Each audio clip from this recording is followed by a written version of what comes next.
Thing. We on? Yeah. Does it still say if it's bad or not? This is bad. It's bad. Bad. It's still bad? Bad. Bad.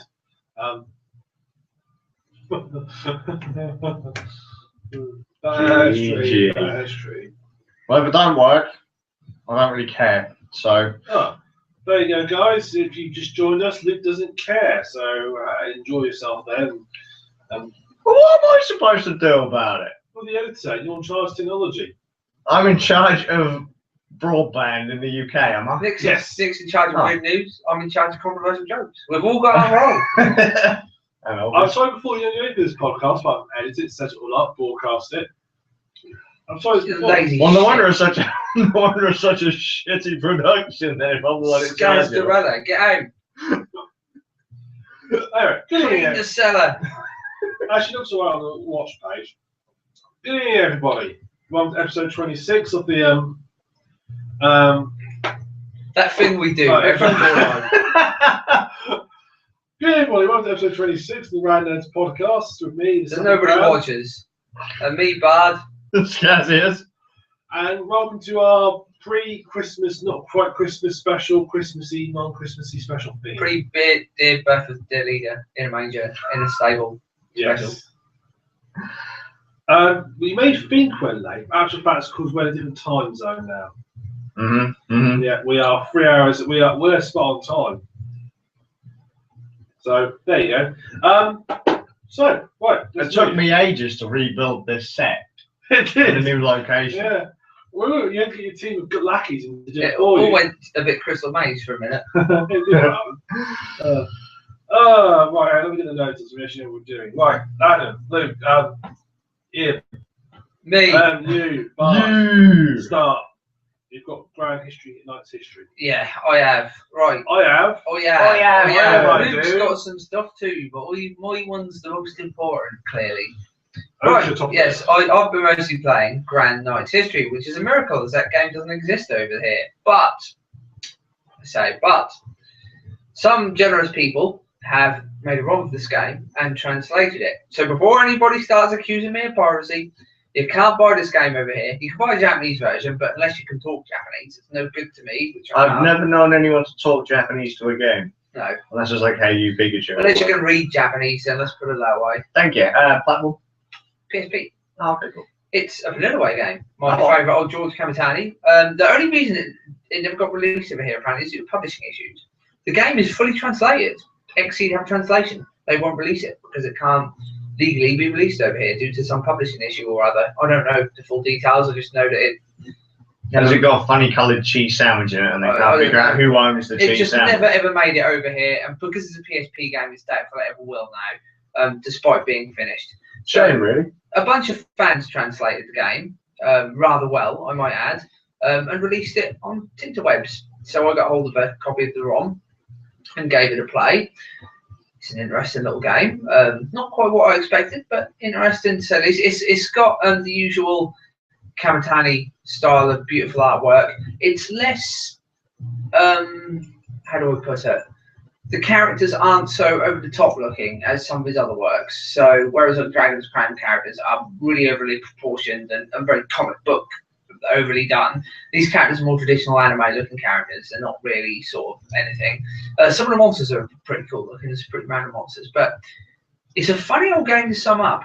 It's an RPG of sorts, but it's a lot of it seems to be based around its online mechanics, which obviously I don't have as I'm playing the ROM. But right, okay, to sum it up, to begin with, you get to pick to be of one of three kingdoms: the kingdom of Avalon, the kingdom of Logres, or the kingdom of Union. And they're like three sort of knightly kingdoms. But Avalon is more based around magic than swordplay. They're like have a kingdom in the forest. They're at one with nature. Apparently their goal is to collect a certain number of treasures for some reason. And they're using this war between the three kingdoms as like a cover to really, they're pretending they're fighting for everything, or for the land or whatever, dominance. But really they're just searching for these treasures undercover. Logres, which is the one I picked because they seemed the most interesting, is a kingdom that apparently used to be ruled by an oppressive king, but a brave knight called Balsol Logres, which is why the place is now called Logres, rebelled, kicked this dude out, killed him, I assume, and well, because the people loved him so much, took the throne. So he's considered by the other two kingdoms. I think he's painted as a villain because he's seen as a usurper, but really he's not. He's just kicked, well, got rid of the old king, who the other people, the people that lived there, hated because he treated them like shit, and they urged him to take the crown, so he did, and now he's ruling Logres. And then you've got Union, and Union are all very, very knightly types, so all bound by a code of honor, and they are the king who Faisal kicked out. His daughter.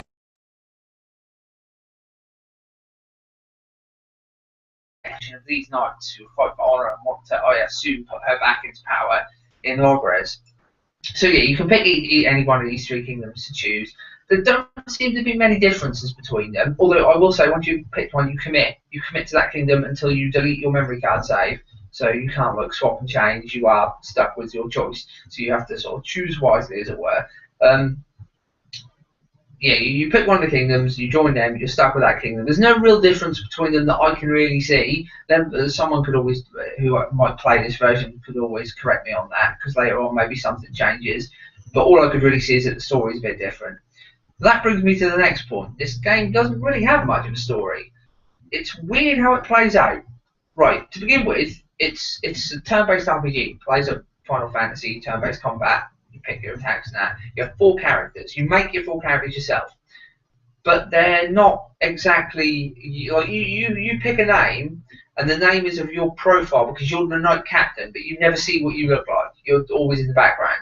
And the 4 people you pick are squires that are fighting for you.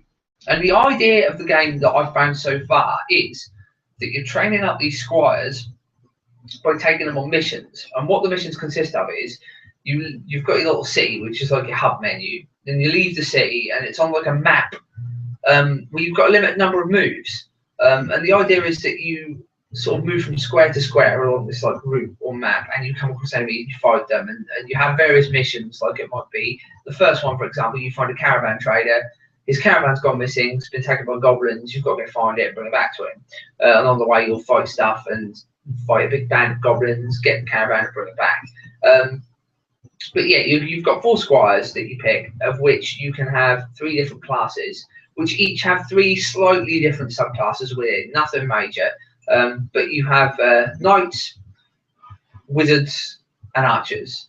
Your knight, you can have, there's a big sort of variation, a tanky sort of one that has more HP. They all look different as well, the 3 types. Then you've got like one that's more based around attacks, who's sort of a smaller looking dude, and then you've got a female one. And she's more balanced between the 2. Then you've got the wizards. There's sort of witches, which are more about offensive abilities, wizards, which are balanced the 2, and clerics, which are more about support skills. And then you've got your archers, and one of them's stronger, one of them's got slightly better critical hits. I can't remember what the other one is, but you've then got sort of 3 different weapon types that you can pick. You can mix and match between the class types. So you can have like crossbows, guns, or longbows, giant swords, sword and shield, or rapiers, or a spear, I think, as well. And then you've got like wands or hammers and stuff for the wizards. So you've got a fair bit of variety in how you make a character. You can name them. You can change their appearance slightly, what colours they wear. As it's a vanilla game, everything looks nice. So characters are all well presented. The way the story, what a little bit is, plays out is well presented, all through lovely artwork pieces. Again, like Dragon's Crown, it's like a moving oil painting kind of thing. So once you've got this party set up, you'll go out and do these quests. But what it seems you're doing is, rather than being on any particular like long-term goal, say saving the world or what you normally do in an RPG, it's more of a grind fest kind of game. Which I found interesting. I'm not really fond of that aspect of it, to be honest. But what you do is you train up your knights or your squires through these various missions until you reach a certain level, and then you send them to the front line, which means you then get another bunch of knights that you train up, and you keep doing this and doing this and doing this and doing this. Apparently, there's like 13 items or something that you can find that I assume will bring about the end of the game. But then the game also goes online, and you can do stuff online, which I'm not really sure about, having not played like or having full access to instructions or anything due to the game originally being Japanese. So I'm not sure what happens there. So it's a bit of a quirky title, really. Okay, so I have a few questions. Yeah, go ahead. So one, it's fans translation. Yeah. Is this fully translated, partial translation? Fully translated. Right, and is the ROM file, is that an ISO file? Yes. Right, so basically what you're saying is I could download that and put that onto a hacked PSP. I believe so. Yeah. That would be pretty hardcore. That might be something that I'd have to try out. It's a cool little game, and you probably enjoy it as well because you like grindy sort of games, don't you? Right. So I mean, even if you couldn't get into the story side, the grinding aspect is quite like. I'm a little bit disappointed that there's not so much story because I found the idea of the Three Kingdoms really interesting and the differences between them, and I really liked the fossil character, the King Fazal. He seems really interesting because of the fact that he's painted as this villainous character. Yet there seems to be kind of logic behind what he's doing. That he's sort of, it gives me that feeling of Sokoden, that not all things in war seem as they are, or are as they seem, kind of thing. Could there be more story in it? You've just not hit the triggers. There might possibly be. I mean, I've been reading forums and stuff of people who've played it, and it seems like there's not really much more in it. It seems that it's just more about the combat and stuff. As I say, things look nice. The monsters all look nice. I love the design of the goblins in it. They're quite funny looking. Just everything about it has a lot of character. But again, as much as I love Kamatani, he is very often accused of having more style than substance in this. Right. I think Dragon's Crown is the game that kind of took him away from that because that game has a hell of a lot of substance. But with, say, earlier games like Muramasa, Odin Sphere, Grim Grimoire, those games are more artistic flair than anything else, which isn't necessarily a bad thing.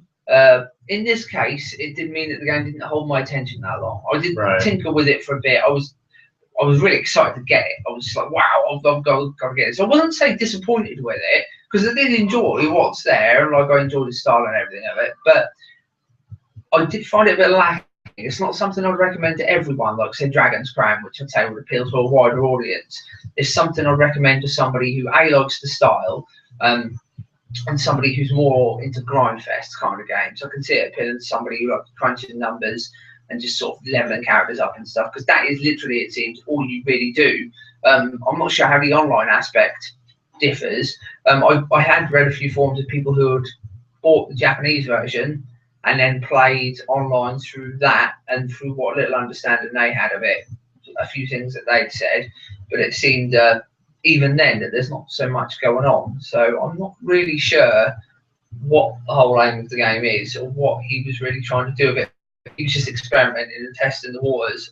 Yeah, for sure. Yeah, but what is there, even though again it feels a bit unfinished or unpolished in some ways, it's still damn so better than what a lot of other developers put out, especially style-wise. I mean, the way everything looks and the way everything's put together is fantastic. It's just a shame there's not more sort of to do, really, because the way the world looks and the way sort of the city hub and everything looks made it look like there could have been more there, but yeah, there really isn't, which is a shame because all the three cities look different. When you pick a kingdom, you get like a city overview and everything looks totally different, and it would have been nice to have seen.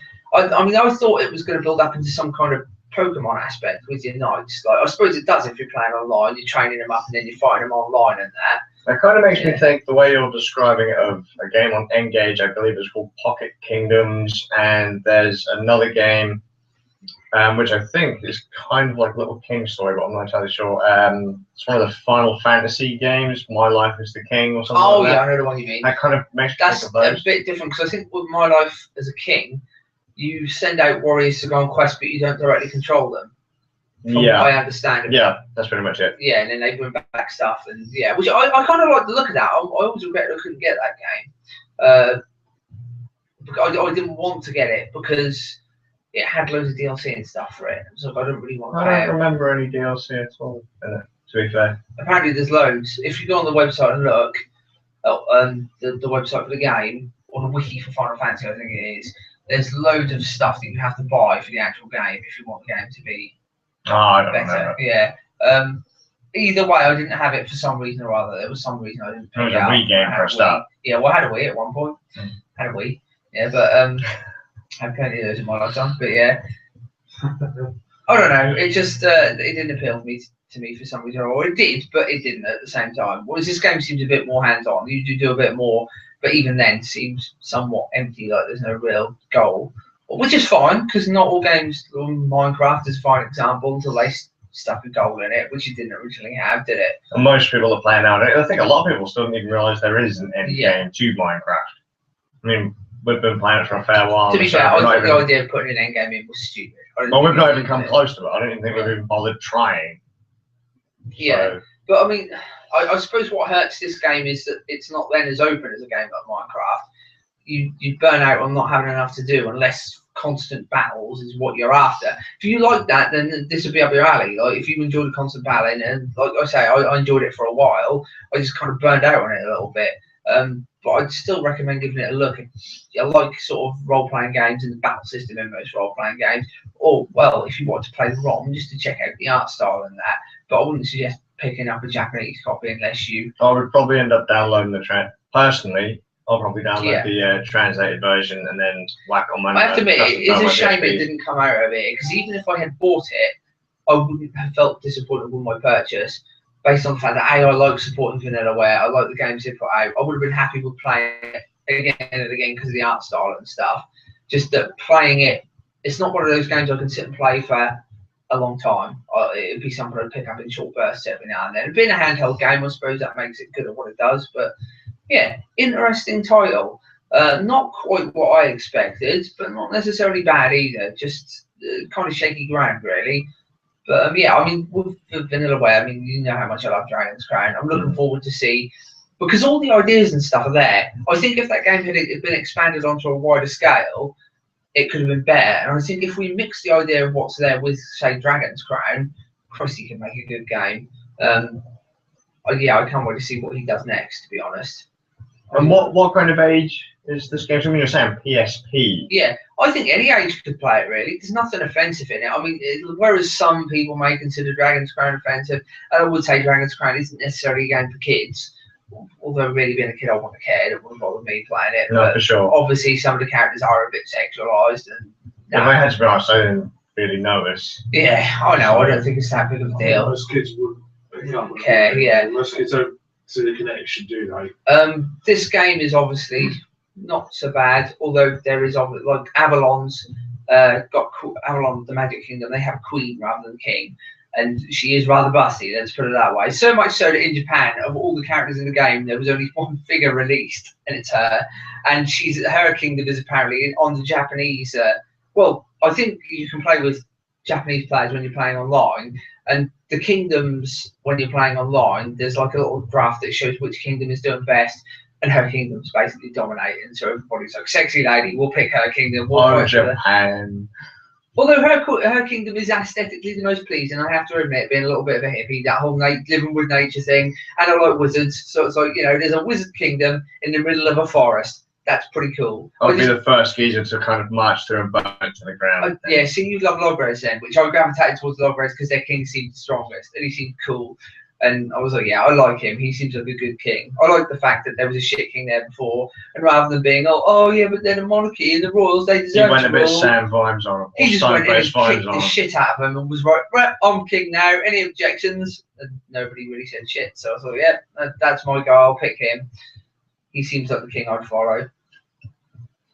That probably says more about me than it should, but yeah.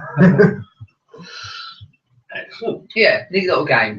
Like I say, give the ROM a look if you kind of like the sound of it, but I wouldn't recommend it to everyone just based on the fact that it is a grind heavy sort of game. That's cool. Skazz. What have I got on the list again? Pokemon. All right, Pokemans. So, I'm probably the worst person to talk about a Pokemon game, and shamefully our troll defender isn't here right now to chime in, but the most recent version of Pokemon came out, Pokemon Alpha, no, it was Pokemon Alpha and Sapphire, Omega and Alpha, whatever. I can't remember which version is which is a remake of Gen 3's Alpha and Sapphire. All the Pokemon games they've released, and they've never accomplished my dream of releasing a Team Rocket game. Come on, like, there's loads of stuff waiting to happen there. I want to run my own terrorist organisation in the Pokemon world. What's wrong with that? I want to have my own Team Rocket Mafia. So you want to add terrorism along with child endangerment and animal cruelty to the Pokemon universe. That's basically what Pokemon is. Child endangerment and animal cruelty. Team Rocket are kind of like, I don't know, they're the good guys here then, surely. They keep this stuff controlled. Well, let's be fair. The fact that Team Rocket gets stomped on multiple occasions by an 11-year-old. That's what makes Team Rocket so awesome. Well, the police can't handle these geezers. They're just comedy characters, aren't they? Police can't do shit. They're too hardcore. 11-year-old marches into the headquarters. Fucking problem solved. He's Ash Ketchum. He can do anything. No fucking Ash. None of that shit. It's all Brock. All Brock. That's just random. Just random though. I actually have some signed stuff of that. Oh, cool. I have to admit, I like the cartoon more than I like the game. I like the games. The games are cool, but I always like the cartoon more. I don't know why I gravitate towards that cartoon. I just find it. It was a funny cartoon. My kids like the cartoon. Yeah, it's the Team Rocket characters. They sell it to me. I love those guys. They're brilliant. Well, there's so Alpha and Sapphire, yeah. Gen 3, the Game Boy Advance games, have been remade. The whole region has been remade, which was I've been rubbing it in one of our mates' faces for years. I was like, nope, never gonna fucking happen, never gonna happen, mate. You'll never get your remake. And well, they went and shoved that one in my face, didn't they? And they remade Hoenn, and they built it on. So I can't remember what generation the X and Y are, the previous games. And they built it on that engine, which was a kind of ground-up engine for the 3DS that made the games 3D. Right. So you could move around on, like, say, any kind of spot. Like, you know, before it was a grid-based game where you could only move in lines. Now you could move around fully. The world was really flushed out, looked really nice. And, still no Team Rocket to play. Yeah, well, none of that. So Alpha and Sapphire got rebuilt on that engine, looked pretty nice. And I thought to myself, well, you know, shit, I've only played the version X and Y previous, which came out like a year or so before. I haven't even played Blue, I think. Yeah, there's lots. Yeah. I haven't finished a Pokemon game since the original Alpha and Sapphire, and I couldn't even remember that I'd finished that until quite recently. And so I thought, fuck, I've got X and Y. I'm somewhere near the end. Can't remember where I am. Let's see if I can finish it no more than a few days before the new Alpha and Sapphire came out, the remakes came out. Didn't think I was going to make it. My wife had put over 1,000 hours into the bloody game. I was like, Christ, I'm never going to make it. I'm only about 20 hours in. Apparently it was a 40-hour game. I managed to beat it that evening. So let's just say Pokemon looks very different from how, yeah. Well, the gameplay is still the same, but the worlds are so fleshed out now. My wife is just walking in a Pikachu onesie. Hi, honey. You can't tell, but my wife's wearing a Pikachu for a wonderful night. Oh yes. A dreaded young woman comes in a Pikachu onesie. Good times. Yeah, the games. One could say electrifying. Amazing. Come on, bud. I'm just trying to think of a game. Just imagine like PlayStation 1 style. Do you know how Final Fantasy 7 you'd walk around in Final Fantasy 7? Imagine that, but Pokemon, more childish, more cartoony. The games look. I still can't play as the Turks. God damn it! I can't play as criminals in games. God damn it! There's probably a fan hack for you, bud. What team game is it? Too much to ask? MMO. Yeah, that's all everyone really wants, is it? Is Pokemon MMO. Oh, trolling this Team Rocket. Yes. Give me a Pokemon. Pokemon your life. Either way, played the game. Was fun. Easily worth the cash, especially for my wife. 1,000 hours into what is apparently a 40-hour game. I don't know how many Pokemon there are now. I think there's over 700 Pokemon you can catch. Jesus Christ. Is he one of them? Jesus, Mon. Awesome. Jesus, Mon. Now we've got a Digimon. Now we're going to have people start fighting in the comments. What's better? Oh, yeah, see, my wife's got all the... She's got... No one can tell this in the audio version, but I've just been handed a plastic Pokeball with a black ton of Pokemon games in it. Pokemon Black, Pokemon Black, Pokemon Black 2. I think that's the only one with an actual direct sequel. Pokemon White, Pokemon Y, and obviously you've got Pokemon. So colours, letters, numbers. Yeah, they're running out of stuff to do now. Why is it called 1 and 2? because they had basically the same region, but they continued the story on, but 2 years later. Right. So that's the only reason that Black and White have actually got a sequel. I think they are the only ones with a direct sequel. Don't ask me why they go numbers and colours, but They'll go planets next, or Roman gods in that term. That'd be kind of funny. Yeah. That would be kind of funny. So, like I say, I'm probably the worst person to describe Pokemon. The one before the remix was based on the city was based in France, from what I understand, which instantly made me hate it. And the villains were called Team Flair, who were obsessed with fashion, which made me want to vomit nearly every time I saw them. So let's just say they were making way for the French stereotypes. Yeah. They were very easy to go. Yeah, I was thinking, do they eat Pokemon legs? They drive all come on bicycles of onions. Probably, actually. Well, like, Pikachu, go! Escar, go! Oh, sorry, we ate him. I just imagine all the Pokemon with little berets in. You just remind me of one of my favourite bits from Psychonauts. And did you ever do the bit where you had the little tabletop battle? Damn you, Tim Schafer. Damn you. Yeah, there's a bit, there's a tabletop battle, and you have to move models around, but you have to move to get the knight to come out. You have to keep taking some snails. You have to catch the snails first. And when you get them all, you say to them, right, guys, you're going to help me win this war. They do this ridiculously over-the-top speech of how they're going to be mighty and they're going to lay their lives to fight for you. Basically, they're just going to go through into the night, he comes out of the bin. And just this really over-the-top speech of how they're going to be fantastic. They're all known as really inspiring speech. Like, guys, you're only going to get eaten. That's all you're here for. It's really quite amusing. I'm going to finish up the Pokemon. No, seriously, we're going to finish it up. So like I said, I'm not the best person to talk about it, but I have to say, I do feel kind of sorry for all the people that have done the trade-up stuff from the previous Pokemon games, like when my wife was just showing us Pokemon Black, White, and all those. So the idea was that in previous versions, you could trade your originally caught Pokemon up to the next version. Right, that makes sense. For the longest time, I think you could do it from the Game Boy Advance games up to the DS games, and then again to the 3DS games. Yeah. And now you only need 2 games to complete the entire Pokédex, which is like 700 Pokemon at this point, I believe. That'll be the new one, the new Alpha and Sapphire, the new Alpha, Sapphire and Omega Ruby, or whatever it's called, and X and Y.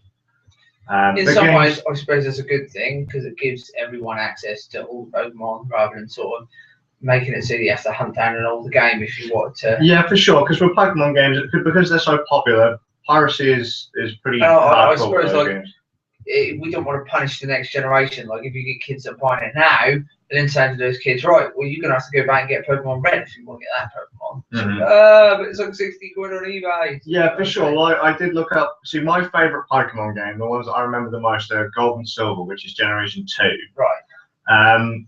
The main reason they're my favourites is because you can actually go back after beating the main game of Generation 2.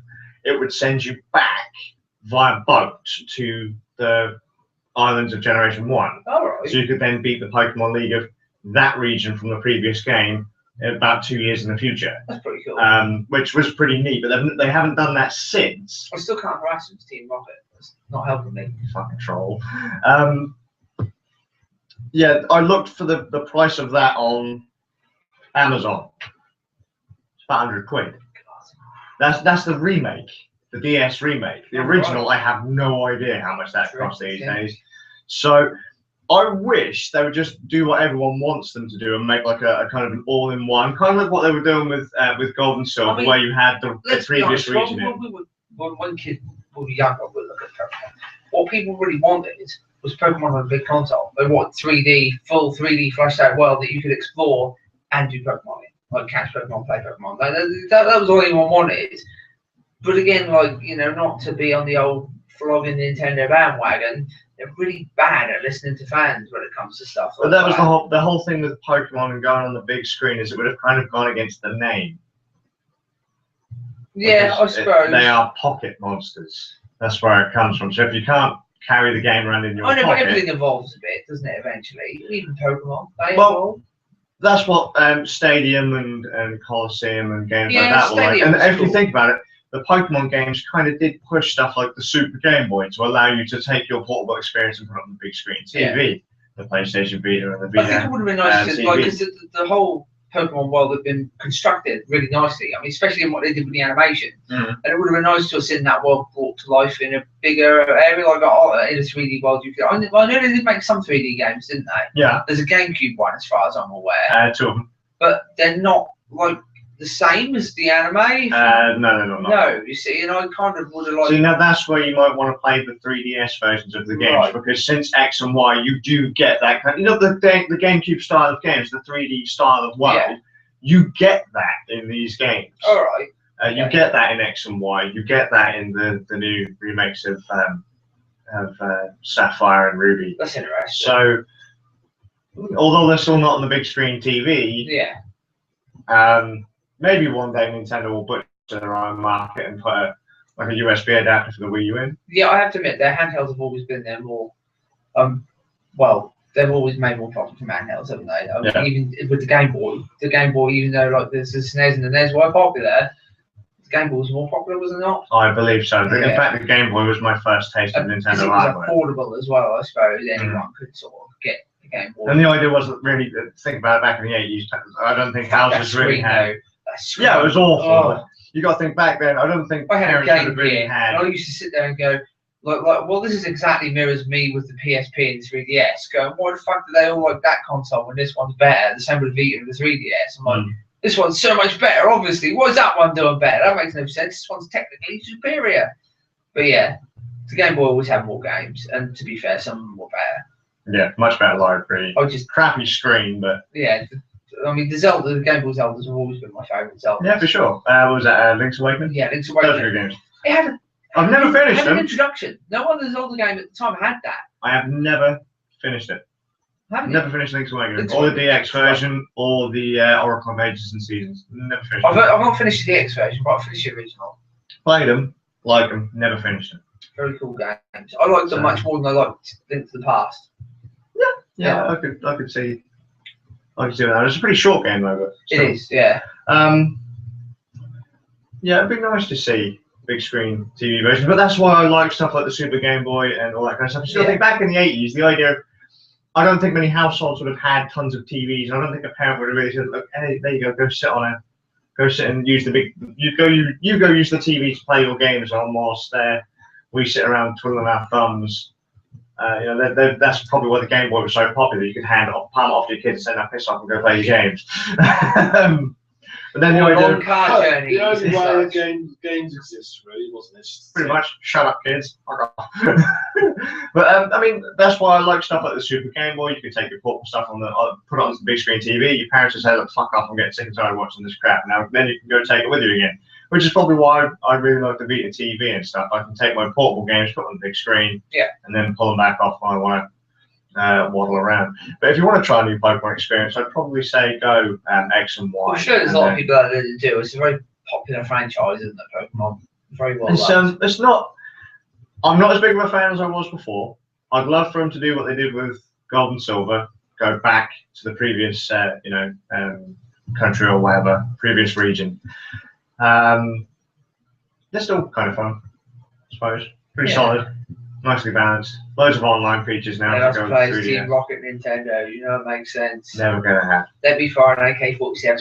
Think about it. Last time I said it's never gonna happen, it happened. So it's never gonna happen. Jinx it, It's never I gonna want to happen. fly a hot air balloon and throw bombs at people. What's wrong with By that? the way, just randomly, you can actually fly around in this one. Oh, cool. So in the previous ones, you could say fly and then I go just to a zone. remember Team Rocket and a hot air balloon throwing bombs everywhere. I Shit, thought look at me it was out. like old school bombs. With Fuses stuff, like Good old Team Rocket. good old anime influence. They weren't really that villainous, though, were they? They always No. helped people out when they needed to be helped. Fucking And fun stuff. It was idiots. like, yeah, we're real baddies, and then they. There's just still do actually, things. from what I've seen, I think the newest cartoon is based on Black and White, which is a couple of generations old now. But I kind of peeked in whilst my kids were watching it. And Team Rocket, Jesse and James are still Really? in Still it. Jesse and James? Yes. Oh, brilliant. So I love Team Rocket those are two. still in the newer series, the newer films. Yeah, and they're so villainous that James is the only one that actually cares about when his Pokemon get hurt. The only person in the whole thing. Good old Jesse and James. So there you go. And the only man with fantastic boobs. That was censored in the European version. Goddamn censorship. Good old censorship. Right, on to myself.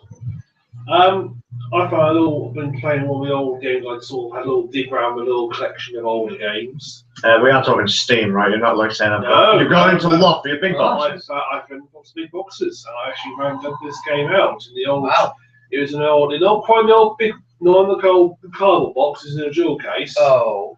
Oh, the old big box. Yeah, yes, but it's an old game called Project I.G.I, somewhat forgotten. Oh, I know that game. Yeah. Beautiful looking game for its time. It was produced in 2000, but the graphics at the time were the graphics engine used actually an engine for a flight simulator. As I recall, it was really renowned for its sniper use, wasn't it? Yeah. You could get a sniper rifle in it, it was really good. Ridiculously hard. Okay, Project I.G.I. Yeah, for an interesting game, you're a soldier, but you're an SES soldier, so you're a British guy, which makes a change.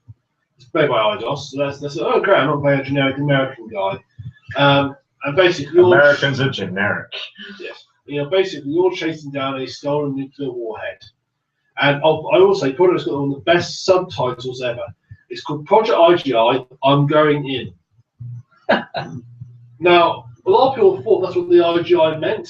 So they thought it was Project I'm Going In. But actually, it means, I'm not going to write this down. Well, I'll tell you what, I've actually copied it off. I've actually got a Wikipedia page open. The Institute for Geotactical Intelligence.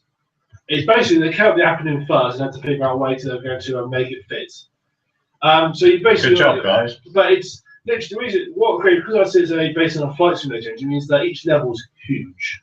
Now they said you only sort of take place in a small contained part, but you could just wander off into a large air levels all set. They'd be like the old Delta Force games, how were basically massive levels. They used to repeat every so you could literally go stand in the mountains somewhere and sort of shoot you from like a mile away.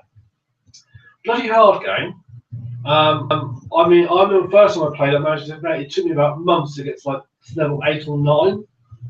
And when I recently played, I couldn't get past level 3. It's literally it just take many shots to get killed. It's a game where you have to sort of crush on stealth, so you get a map which shows you where the security cameras are, so you have to sort of like but it's where their sort of field of view is, so you have to sort of work your way around them. That's pretty cool. So you spend a lot of time doing recon and stuff, trying to figure your way around them. I like that. There's too many easy games these days. It's bloody hard. Best thing though is the AI is rather dumb. So basically that's why I think the AI is so lethal, is because it's rather dumb. So if they didn't make it lethal, it would be too easy to bypass. Sometimes the best way to deal with it is just to get your knife out, run up to them and stab them, because stabbing pretty much an instant kill. They get so possible. But you do sort of get to a base, you think, right, you sort of plan your way around the base, so you can get like, okay, we'll go up there, take him out first, then steal his sniper rifle, then kill all his mates, and go in there, and you sort of work your way around. It's really no big deal game. I think generally forgotten. I don't think many people remember it. You don't really see it very often. It's one of those games that it is a forgotten game. You don't really people say it's a bit of a classic. Yes, it has its problems, but compared to 2000, I mean, you compare its graphics to say Rainbow Six, and they're miles ahead. They look so crisp and clean.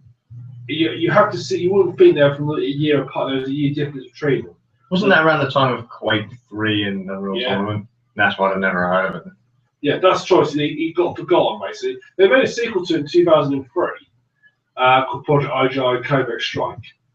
Right. So to see that it is a forgotten. It's kind of funny now, isn't it? Because nowadays it would be the other two games that would be overlooked because more realistic warfare seems to be the order of the day these days, isn't it? Or at least the idea of more realistic warfare, yeah.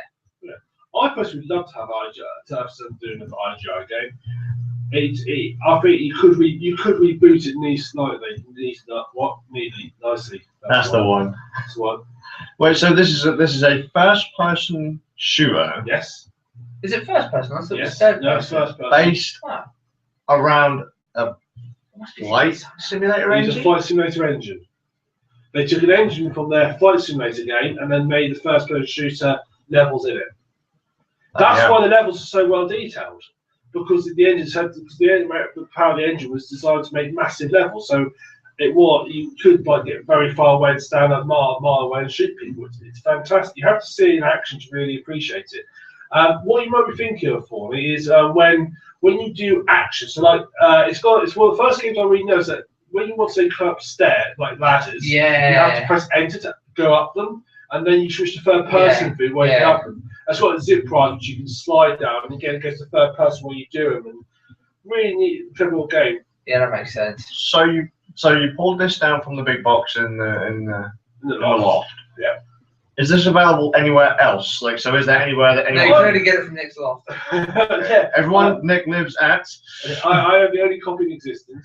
Do you get any as other far as games? I'm aware, I've not seen it on Gold. I've not seen it anywhere else as far as I'm aware. So I would say the only place you're going to get hold of it now is the Pirate Bay. Okay.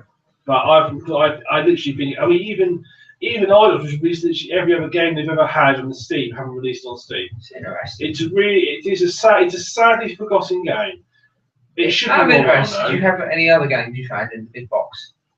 Oh, several. That's the one I saw. I had loads up there, but loads of ones, old ones. Were there any particular ones that were? One that I was thinking of installing was Hidden and Dangerous. I remember that. That was a good game. So you saw that. That's when you get That the was shark. tough as well. Yeah, that's when you get a shark gun in it. You shoot a shark and it comes up from the ground and eats people. What else did I see up there? Loads of all the usuals like Quake was up there. Oh no, that's not it. That's Armed and Dangerous. Isn't Oh it? no, sorry, that's Hidden one. and Dangerous is a totally different game. Yeah, that's the one you play as the that's the tactical, that's the strategy Yeah, game. Armed and Dangerous. So I see if I'm the dangerous. game with the shotgun sucked. I hated that. Did you? I like Armed. Hidden and Dangerous was good. That was, I played the demo of Armed from when I went and bought it. That's back days. We used to get demos. Oh, what those are the you days. still do on Steam. So yeah, not as much as you used to. Yeah, Those days, every game had a demo. I used to get demo discs. That's why. I really think that they should now, because if your game isn't good enough to have a demo, then it's not worth it. That's why they have demos anymore. Isn't it?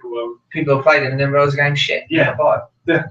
I actually said that when I was listening to someone else's podcast, and the chap on it was told, here's an indie game developer, and he was told by another game developer, like a major one, what marketing person. Marketing said to him, don't put a demo out, it hurts sales.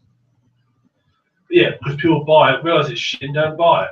Yeah, I have to admit, there's a few indie devs that do put demos out. They're generally the ones with the better games. Yeah. Do you remember the days when, so obviously the days of demos, the days of expansion packs, the days when you didn't have to pay to get hold of a demo or early access alpha or shit like that? Back when we used to get paid to test games, rather than we would pay them to test their game. Yeah. Where did we go wrong? It's funny actually. There is a sort of tipping point where all of a sudden demos disappeared. I mean, I remember playing because I was always getting the cover discs. Yeah, it was around the sort of PS2 area they started to get more, didn't it? You could still get them, but not really as much. I was a lot of games. Used to demo discs used to have two. There were double side discs, and literally both sides would be full of demos. Then as time went on, they gradually drew it down to you like to have 3 or 4. So people basically just forgot about and stopped making discs or magazines. Do you think it might have something to do with the fact that print's kind of dead? I know. At the time, Prince is not dead. This is a long time. Purple Rain is alive and well. This is a long time ago. So this is quite a long time ago when they dropped their CD. They dropped their CD sort of, I think, Must have been a while back now. It was quite a while back now. It was in mid-2000s they dropped it. Basically, Steam had sort of come along at that point and sort of got ingrained. And everybody sort of meant that Steam was there. Everybody I am pleasantly surprised on Steam when I come across a demo. I think they thought that Steam was basically going to replace it because they said Sophie doesn't even produce it anymore. It wasn't even making a disc. So they said they made the magazine bigger and disc. And regardless of print media being dead, I have to say I prefer reading a magazine to reading articles on websites. I have to admit, I do like, getting hold of a magazine because there's a chap on YouTube, Glenn Plant, who does. You can take them in the toilet and read them on the loo. Yeah, for sure. You can do that on a laptop you can take your laptop into the toilet. But it's not the same. It's not the same. It's not the same. We're How you catch experiencing 50% your Pokemon. The thing is, look this way. If you get caught short in the loo, magazines made of paper, you could do it. I couldn't imagine wiping your ass with your tablet or your laptop. No, exactly. That's an app. Waiting to Oh god, cracked LCD over you, crack. Good job. I think that Xbox Live originally had quite a few demos on it that you could download. A lot of games way back in the day. You could Are we talking like Xbox Live? Xbox 360. Yeah. Yeah, That was like the last yeah. time I properly managed to get my hands on it. In my brief time as an Xbox owner, well, I say brief, I've still got the Xbox, but in terms of my brief time actually playing the Xbox. If that's one of the original Xbox 360s, Nick, keep it as probably worth about 3 pence. Fair enough. I'll keep it then. May I keep it for another 10 years, might be worth 4 pence. You like it? It was, well, I think it's quite rare because it didn't red ring. Very rare Xbox, that is. And I think I played for the grand total of 7 hours. I'm definitely surprised it didn't red ring after that. Yeah. But I remember downloading the Rainbow. I remember all they've got Rainbow Six. I'll download that. See what Rainbow Six like days. Is that Vegas? That's why you only played it for 7 hours. And I played Disgusting. I played it for 10 minutes. Thought they've killed Rainbow Six. Down you. They made it very arcadey, didn't they? They did. They ruined it. It wasn't Rainbow Six anymore. Well, it wasn't to you. It probably was to the console players. It didn't really change. No, it was a different game. It was a different game. Yeah, compared to the PC version. Yeah, no. Compared to the originals, no. yeah. You compare the Rainbow Six, the original Rainbow Six for the PlayStation. That was a lot closer. It's like we were talking about before podcast, comparing Baldur's Gate on console to Baldur's Gate on PC, two totally different. No, that's like I didn't really feel it. PlayStation had the planning phase in it. I was thinking more along the lines of Rainbow Six 3. Yeah. On Xbox. Yeah. And then in comparison to Vegas, it wasn't that different.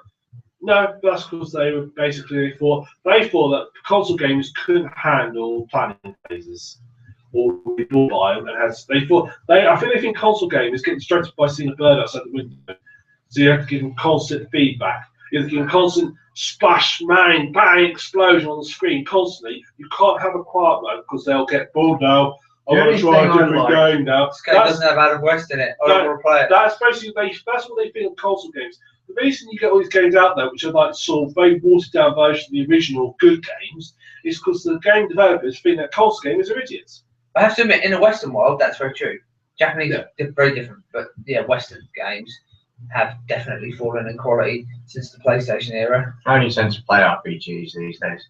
One game that lasts about 7,000 hours. You compare the original Deus Ex to Deus Ex Invisible War. The difference was Invisible War was built primarily for the console. You compare the two of them and how base more watered down Invisible War is compared to original Here's a good one. Compare Dragon Age to The Witcher.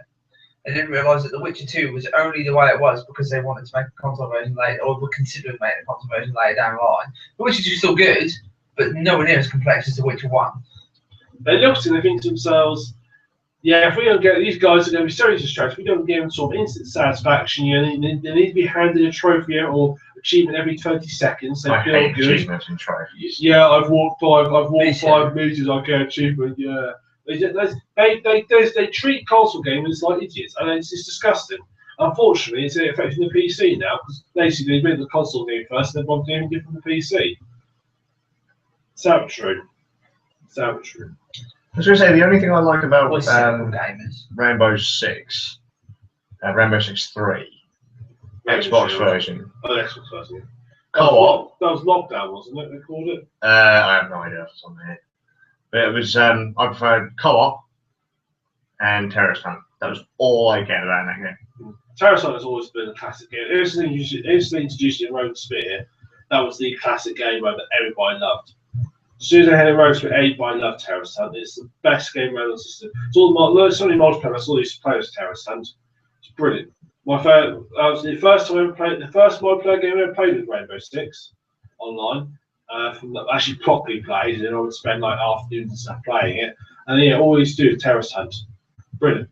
I remember there's one level of Rogue Spear basically made it impossible to do a Terrorist Hunt mission because you was outside it. You started in a bunker. You start outside the bunker. Trouble is they put spawn with terrorists in like the same place as where you spawned. So basically, your team spawned. They had spawned a fraction before you, and of course you took a second to react, and another game will finally load. They had a shot and killed you by the time you moved.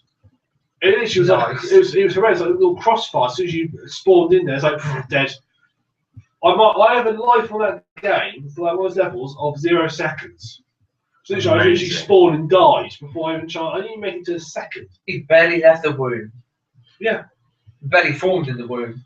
Yeah, the strange room where you come out with body armor and machine guns.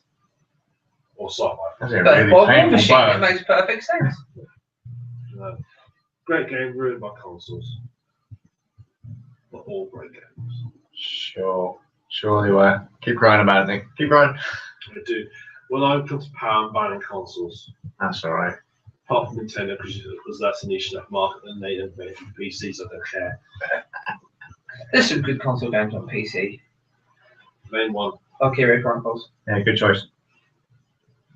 Yeah, I'm Legend of Heroes is on there as well. That's Tell you what, it works bloody well on the PC. So I'm sure I think a big PC if they made it. If I wasn't going to put some PC on it, you'd better make it decent for them. We'll put the console first. The only thing about console games is that when they get the games about 6% PC, the console games basically become the beta testers for the PC version. I want to use it to come out on the PC, damn it. We become the beta testers for the PC version. The PC version never gets finished. Yeah. Good. Alright, that's my whinge over. Project I.G.I, get hold of a copy, it's brilliant. Concentration camps for console gamers. Look at that. Yeah, sounds like a good plan to me. Rock on, El Presidente. I'll lock in a room with 1,000 Xboxes all switched on and watch them bake. Well, that'd be too good for them. The Xbox is all red ring before anything happens. Yeah, for sure. Yeah, that's damn true as well. Yeah. Right, moving on. Games Hard Rubber News. Luke, you've got an announcement. Oh, right, is it there already? Are we nearly finished the podcast then? Yeah. Jesus. Okay. We're not online this episode, unfortunately. So is this my? The long wait's been well worth it for you guys out there. I'm sorry. Yeah. No. Time zone. New set, remember? Oh, time zone. Yeah, time zone. Yeah. Shh, fool. Now you know why I don't pay you. He gets paid? Wait, no, he doesn't get paid. Don't tell him. Right. So this concerns a challenge for 2015. And 16 and 17. Yeah, it's going to be when you find out what it is. At the end of time, I will be like arthritic and ready to be nailed in my box by this point. Yeah. I will watch the sun just, so. You ain't watching enough pieces, bro. That's what you do. The sun goes. Yeah, I'll just like fade out. I just feel like a balloon, it just sort of deflates itself over time. It will do. You'll all be long dead. You won't see it. Is that what the sun is? Bloom being held by a giant cosmic cloud. Yeah, I set up the set for that as well. I set all this up. I thought you knew this. I'm not just thinking of the I forgot his name now. I'm having a really bad night tonight. Well, yeah, because it's now 1 o'clock in the morning. We've come past the brain dead stage. I'm thinking of this Mass Effect where there's this little big sun stood behind him, this little glass sort of room, he's got this massive sun sort of behind him. I'm just thinking that now you see set the sun up. To be fair, if anything does kill the sun, it probably will be Bioware. Bioware, your games are so shit, it will cause the heat death of the universe. I keep making Mass Effect, I love Mass Effect. Have you seen the characters in Dragon Age Inquisition? No. Me and my friend were talking about it because he bought it, and the only thing we could do was laugh about the PS1 hairstyles and how greasy all the characters looked. They looked like they'd been dipped in grease. Awful. No, I did notice that actually. Someone left me a review, and I was like, "Fuck, they're shiny. What's going on with them? What's up with that guy's They're all face?" shiny and they got bad hair. One guy was the only thing I know is that one of the characters was flirting with his crossbow. Oh yeah, that was a dwarf, Barrett. I have he no was idea. the only good character in the second game. Everyone else sucked. I have no idea. No idea. I saw that my wife got to the very end battle and never wanted to finish it. The first one. Oh, Bioware, I hate you. But, I hate you so. Why can't you die? David Guider, Don't just die, stop keep making Mass games, David Guider. Mass Effect. Forget Mass Effect. We I could have had a love decent Farscape game by now if Bioware didn't exist. I disagree, Mass Effect's a great game. Keep making Mass Effect, please. Do you realise that the reason Mass Effect sucks is because of consoles, right? It's been all these games, all Bioware games are dumbed down for consoles, Nick. Yeah, The very thing you claim to hate, you worship. Mass Effect 2 is more complicated on the PC version. They added more controls into it. Your God is They great, added more and you don't controls realise to it. it. Maybe they were all, you control your squad runners a bit better. Console, you saw restrictions to saying go there. PC version, you can actually go. I want you to go exactly here. The devil came to him in a halo and said, "Worship me," and he did. And here's where I. Well, this is what's down on Mass Effect. Ready? You ready? It's gonna fucking blow your mind. Ready? Yeah. Don't give a shit. Okay. So. Yeah. Anyway. One day I might actually care for them. Anyway. Don't bet on it. Go on, announcement. After the 2015 or end of time challenge, I never might. play a Bioware game. Right, we've established this. Good. Right. We've realised that my shrink wrap pile has grown. It's ridiculous now, especially after you were talking about was it Fall of Cybertron before, and I had those literally sat there unplayed, and tons of other games. And we looked at your Steam account. And stuff like that. And we're realising that although I have probably played more games towards the end of this year, I'm still not playing them as fast as I'm buying them. We all have that problem. Yeah, it's kind of worse for me. That's true. I've got quite a few on Steam that I haven't played. Have you really, bad? Yeah, not as many as you. The uninstalled list. Yeah, it's getting to be a bit ridiculous. I've got unplayed games probably going all the way back to NES. You should see the amount of pen and paper games I've got written down that I've unplayed. I have scenarios upon scenarios upon scenarios. He's got books as tall as. I'm not going to make a 9/11 joke, but yeah. I'm interested as to where that would have went actually. Yeah. Well, once upon a time, it would have been quite high, but when you said about you've got all these scenarios you haven't played, I've just remembered. Have you ever read Darth and Droids on the internet? Comic strip. Wow, sort of like live action comic strip. It's basically these guys. Sorry, we're doing a bit of a tangent here. It's basically these guys. They're playing like a Dungeons and Dragons sort of D20 style game, but Star Wars. But the idea is that Star Wars in their universe doesn't exist. So they're playing some of the Star Wars games what the GM has come up with. That's all the whole universe. And so basically, he's all planning this entire planet. He's got the whole thing mapped out, everything like that. All plans that mapped out. And they go, "Oh, we're going to go elsewhere." And he just like picture him just sort of throwing into the bins, just wasting all his time, effort, and creating this massive scenario and planet. I have actually wondered what happens with that kind of stuff with D&D. What do people do after they set up and people fuck off? Well, do they commit suicide? Or no, yes. if you've got it's in Dungeon Master's Guide. You have to commit suicide. That happens. Sudoku. I was going to say Sudoku. You've got to commit Sudoku instead of Sudoku. Whack yourself with a book of puzzles. Yeah. Well, yeah. I mean, being a DM and having people do that, you do have to think on your feet. That doesn't mean you can't punish them for doing it, though. Oh, look, your character's been raped to death by skeletons. Rocks for everybody dies, as TV tropes would call it. That's not to me. Right, sorry, Luke. I forgot what I was talking about. 2015. Oh, shrink wrap pile. Yeah. It's getting so big now, going all the way back to the NES days, that it's getting to the point where it's probably going to topple over and destroy 2/3 of the town. So my games collection isn't exactly huge. My shrink wrap pile is probably getting as big as the average internet games collection. And I've decided it's going to have to stop. So, 2015, I'm not allowed to buy any new games, with the exception of Monster Hunter 4.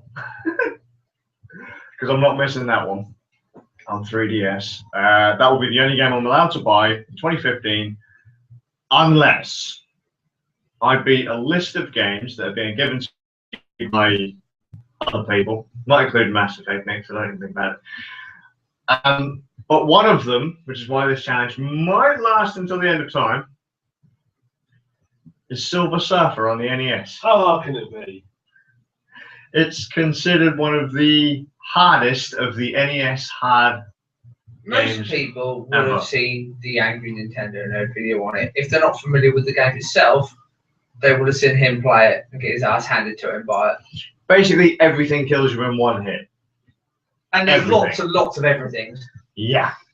So you have to be really fucking good to play this game. It's a side-scrolling shooter, and sometimes it's just a regular. I hear the secret to beating the game is hidden was in Joe South around his surfing with the alien.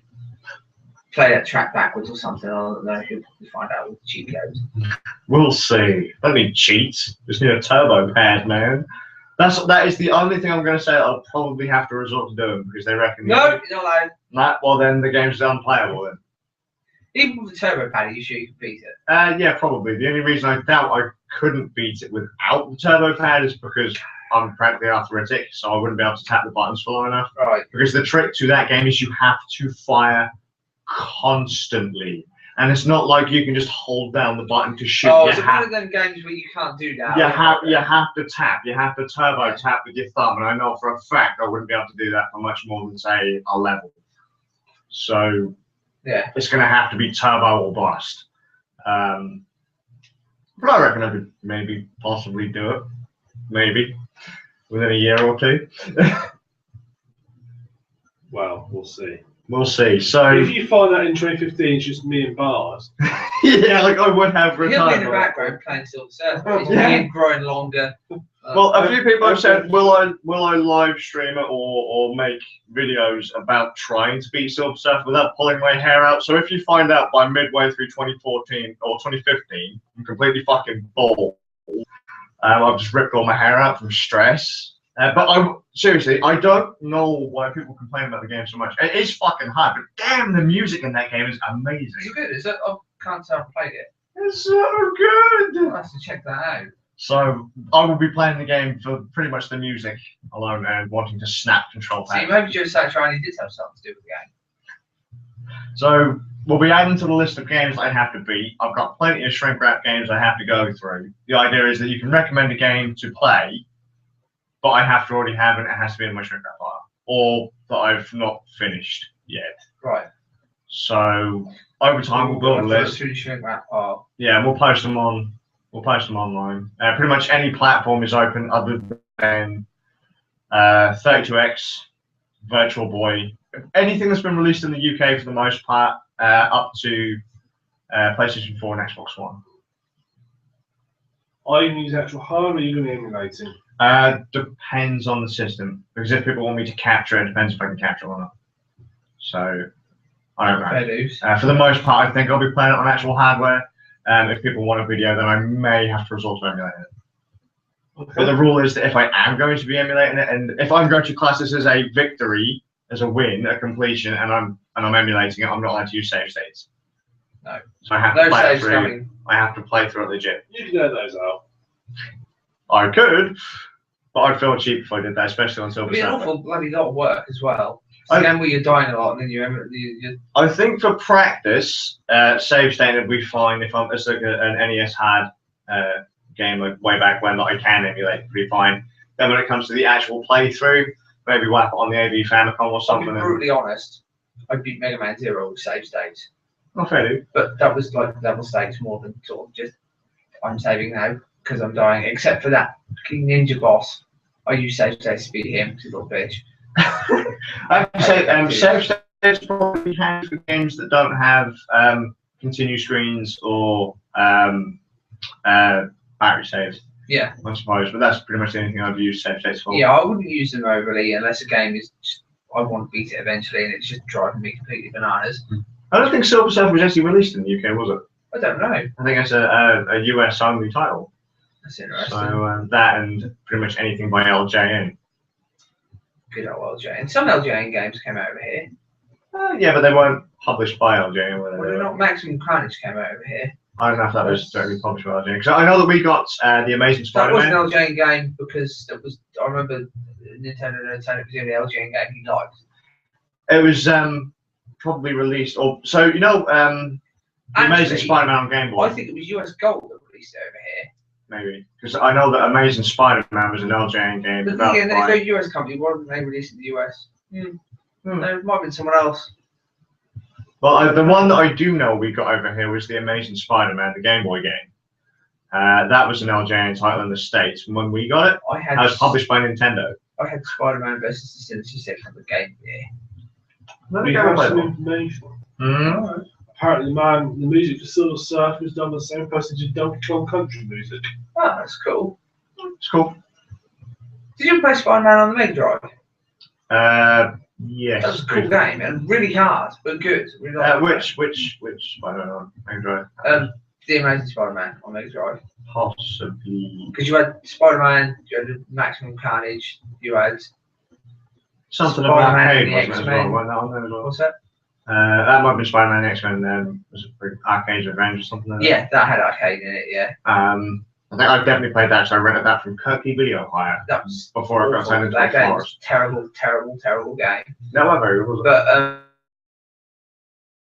But it was really good. Yeah. Like you only had limited time to complete the game. If you didn't do it in a specific time, you failed miserably. Got a game over. So yeah, it was a cool little game. It's hard. Very hard. I have to admit that's one of the few consoles that I own, the Mega Drive and Genesis. I don't actually know where it is. My Genesis Mega Drive vanished. I know I've still got it. I just don't know where it is. And same, my Sega Saturn has just vanished. One of the neat things about the Mega Drive game I remember really liking is when you're pulling off a particularly good move, especially on a boss character, you get like a little camera bit at the bottom. You can take photos, and the better the photo you take, the more points you get.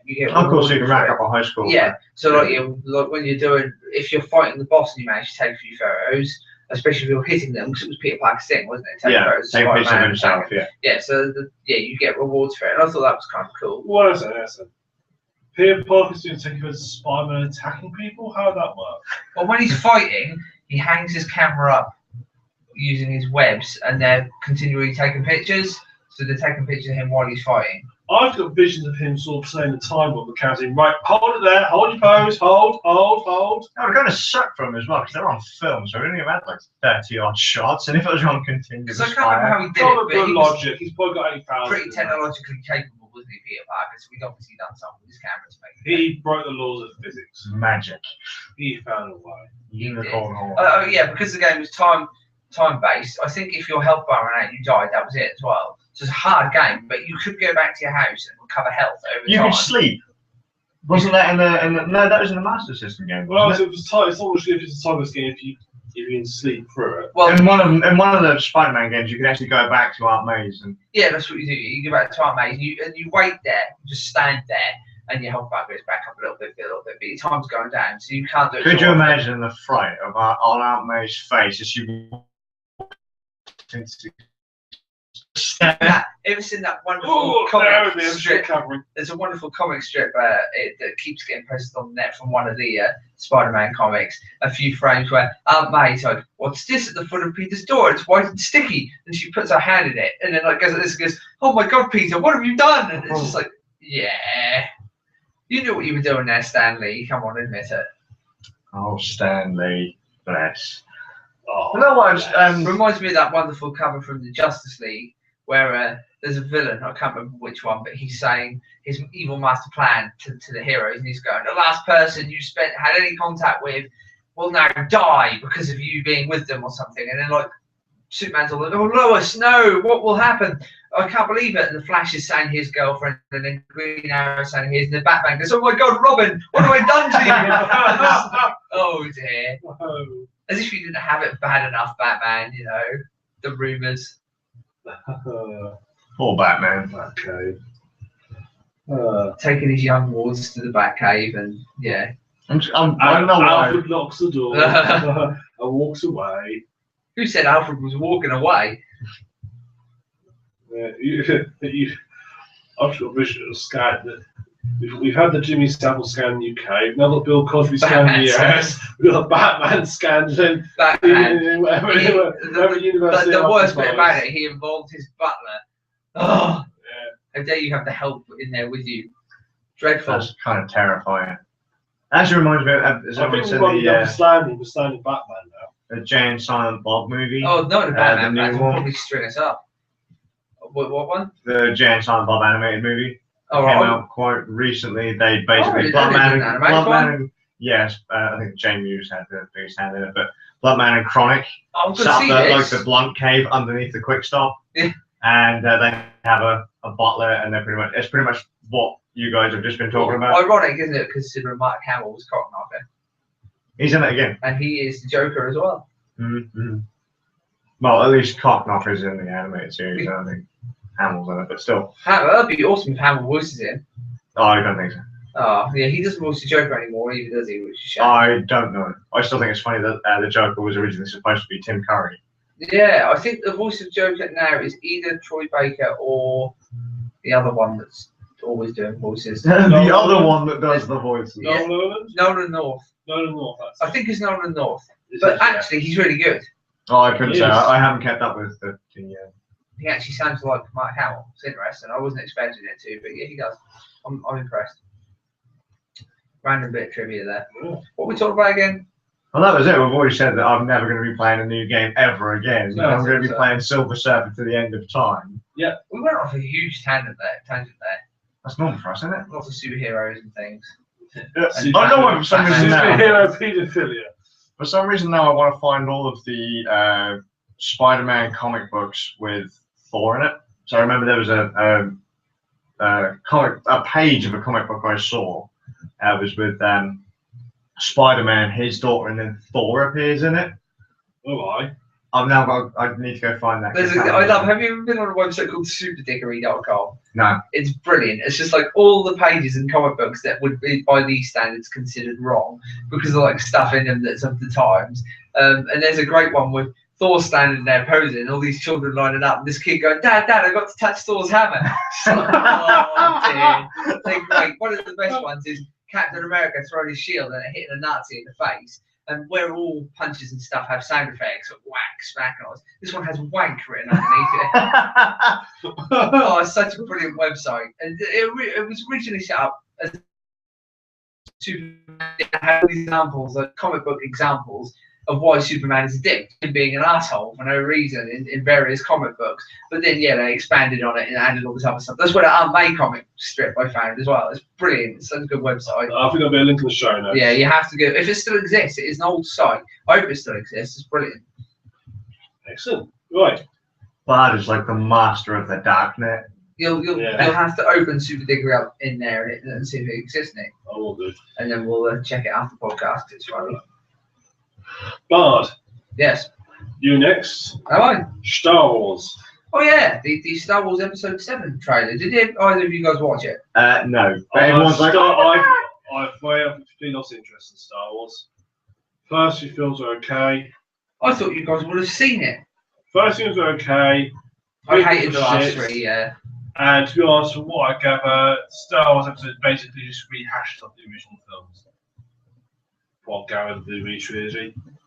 The new one?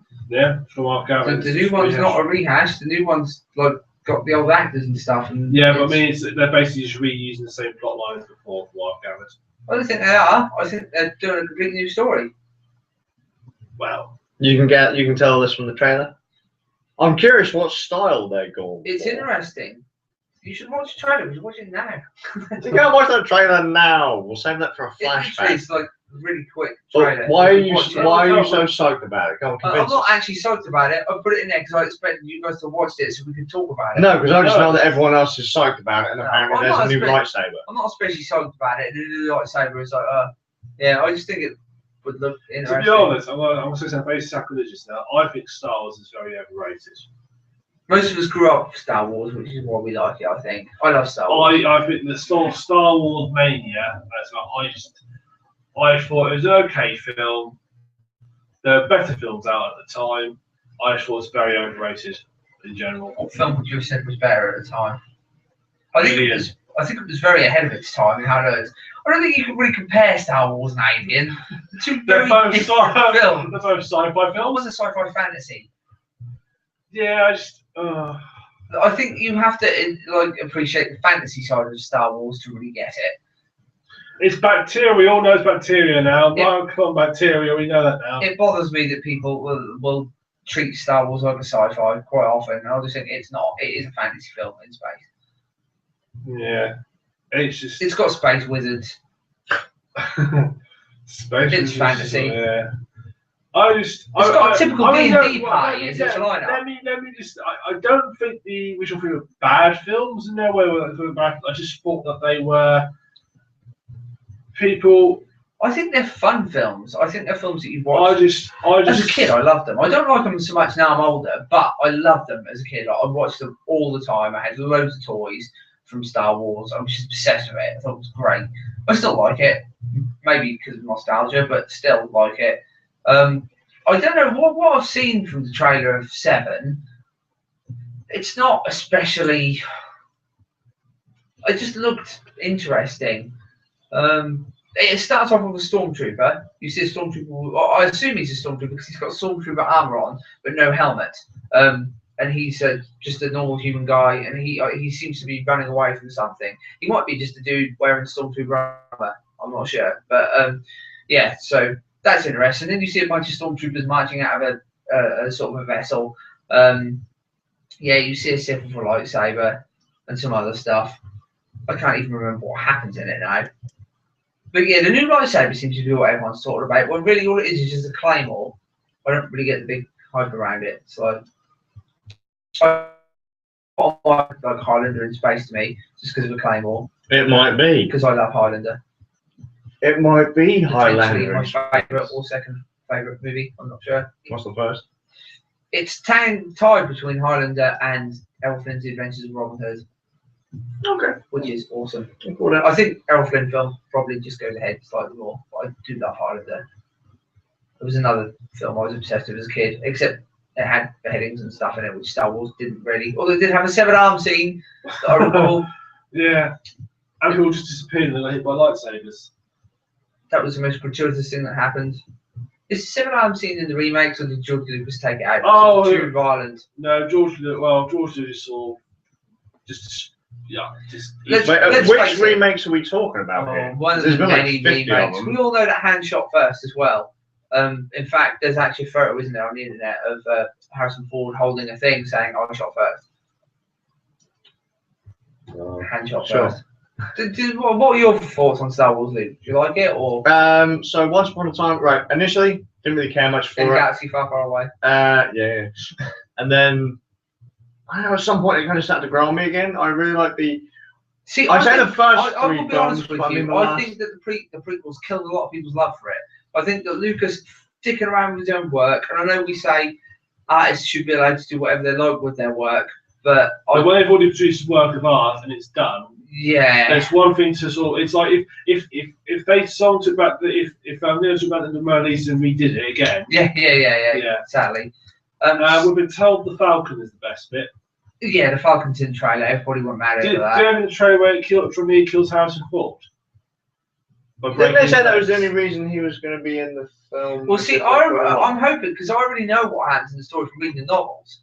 So it's like, I'm assuming that the film is going to follow the novels to some degree. So I know bits and pieces from novels and comic books and things that I've read. I don't think I've read all of them, but I know about the fate of Han Solo and Chewbacca and of some of the other characters. So I won't go into spoilers or anything for anyone that hasn't read any of the other stuff. But yeah, if it follows those lines, it will be interesting, we'll just say.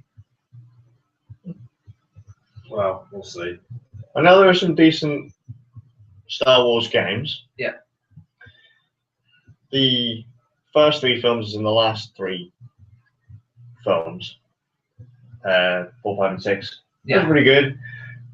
Don't really remember much about Phantom Menace.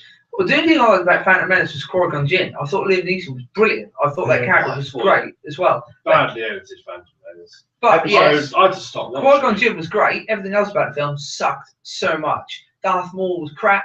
Ewan McGregor is just annoying. What was episode 2? Episode 2 was Attack of the Clones. Yeah, I don't remember if I saw that I one. That as well. I had to go see that at the cinema. Episode 3, what were people's opinions on? That was considered widely to be better than the other 2. Yeah, that's a lot of people like it. saw. I didn't like it. I just saw the same old crap, you know. I didn't like those 3 films. I didn't like how dark it was either. Like, just because Star Wars never went to those levels of darkness before. Some of the stuff that happens to obviously Vader was mauled quite a bit to become Vader, but they show him getting proper messed up. It's like Really? Like, I mean, I guess they had to explain how he ended up. I couldn't even take it seriously. It was more like Anakin's throwing such a childish tantrum. Well, that's what it was. I'm sorry, man. Even the lava's not hurting me, you bastards. And it's just like, oh, okay, cool. I actually the trouble I had with them was the fact that. And also that horrible line: "Only Sith steal in absolute." What were you thinking? Fucking double negative right there, for God's sakes. But yeah, I think we can sum up the entire prequel trilogy with that. Only Sith steal in absolute. Sums it up nicely. Makes no sense. To me, the Jedi are evil. Yeah. I just Stuck lava, bitch. The other one I had with the the other main point I had with the Sounds like a chef from South Park watering the. The other thing I had really with the prequels and is the fact that the scene between the prequels and then the originals that technology had regressed because they also used CGI, but they didn't make the CGI consistent with the universe, so they felt in the wrong order. Yeah. They did. I think it lost a lot of its fantasy appeal as well that the older ones had. I mean, the older ones had a sort of magic to them. I mean, maybe I'm talking from nostalgia. Of course, the other bit with prequels was Jar Jar. Oh, yeah. There was actually someone on YouTube that did a version of Star Wars where they edit out all Jar Jar bits and apparently makes it into a watchable film. Boss Nass was cool though. I mean, I would prefer Brian Blessed to be in it in a different role, like as a space Viking. I mean, come on, you've got the Mandalorians. Just make him Mandalore. Would have been fucking awesome. Brian Blessed riding around with an army of space barbarians. I'd watch a film just about that. Forget everything else. Forget the Jedi. Forget everything else going on. Brian Blessed going to planets, eating all of their chicken legs and throwing stools about and stuff. Like, yeah, that would be good. Have I already told on the podcast the Brian Blessed Blackadder anecdote? Yes, I thought I had. Every time he comes up, I have to tell that story. Because I love him so much. Good chat. Get on that, Lucas. That's how you can win the fans back. You can make a film about Brian Blessed being a space barbarian. That alone would be brilliant. Well, it worked for Warwick Davis. Didn't tell us he wasn't a space barbarian, but it worked for That would have been fucking amazing. Warwick, now Brian Blessed with Warwick Davis sat on his shoulders. Now that is a duo I must see. As I said, film with Davis as a space barbarian. For sure. I want that film. Him and Brian Blessed together as space barbarians. Oh, that would be amazing. This would be the best film ever. Oh, it's got to happen. Well, Copyright, let's do a whole Star Wars, 2014. let's do a whole Ben Star knows. Wars reunion. Kenny Baker's got to be in there as well. But there you go. You got the two prominent Star Wars dwarves, Warwick Davis and Kenny Baker, both awesome Space guys. barbarians. Space barbarians with Brian Blessed. This is a film we've got This to would be make. the best film ever. I don't think it could be better. Like, I mean, come on. Kenny Baker was in Time Bandits as well. That's another classic. We've got to make this film.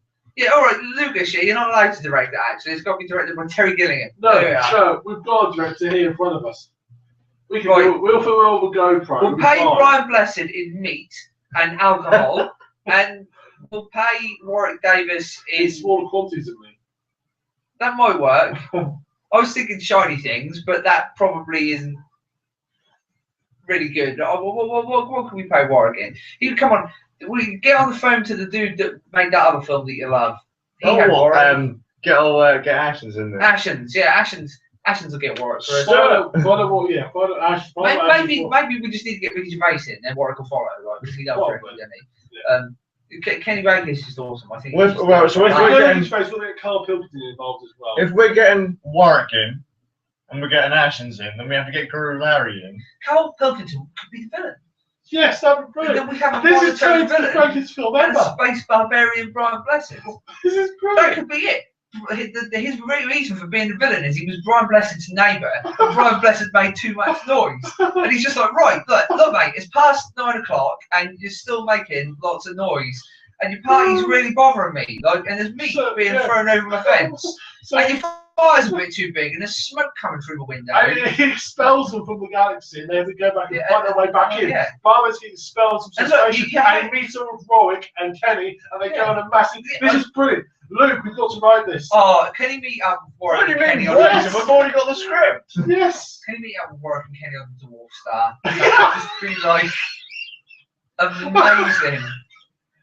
Oh yeah. Oh, And not only that, he could like tame the planet and then like get a leash on it, and or a riding crop, and like ride the planet. Like he's right, all of them. They've tamed the planet. Yeah. This is getting brilliant. Every step of the way is brilliant. And then like at the end, it would just be Carpenter being like, look, guys, I was pissed off about like the party and the fire and the throwing the meat everywhere. And so he crashed a dwarf star into my house. Like,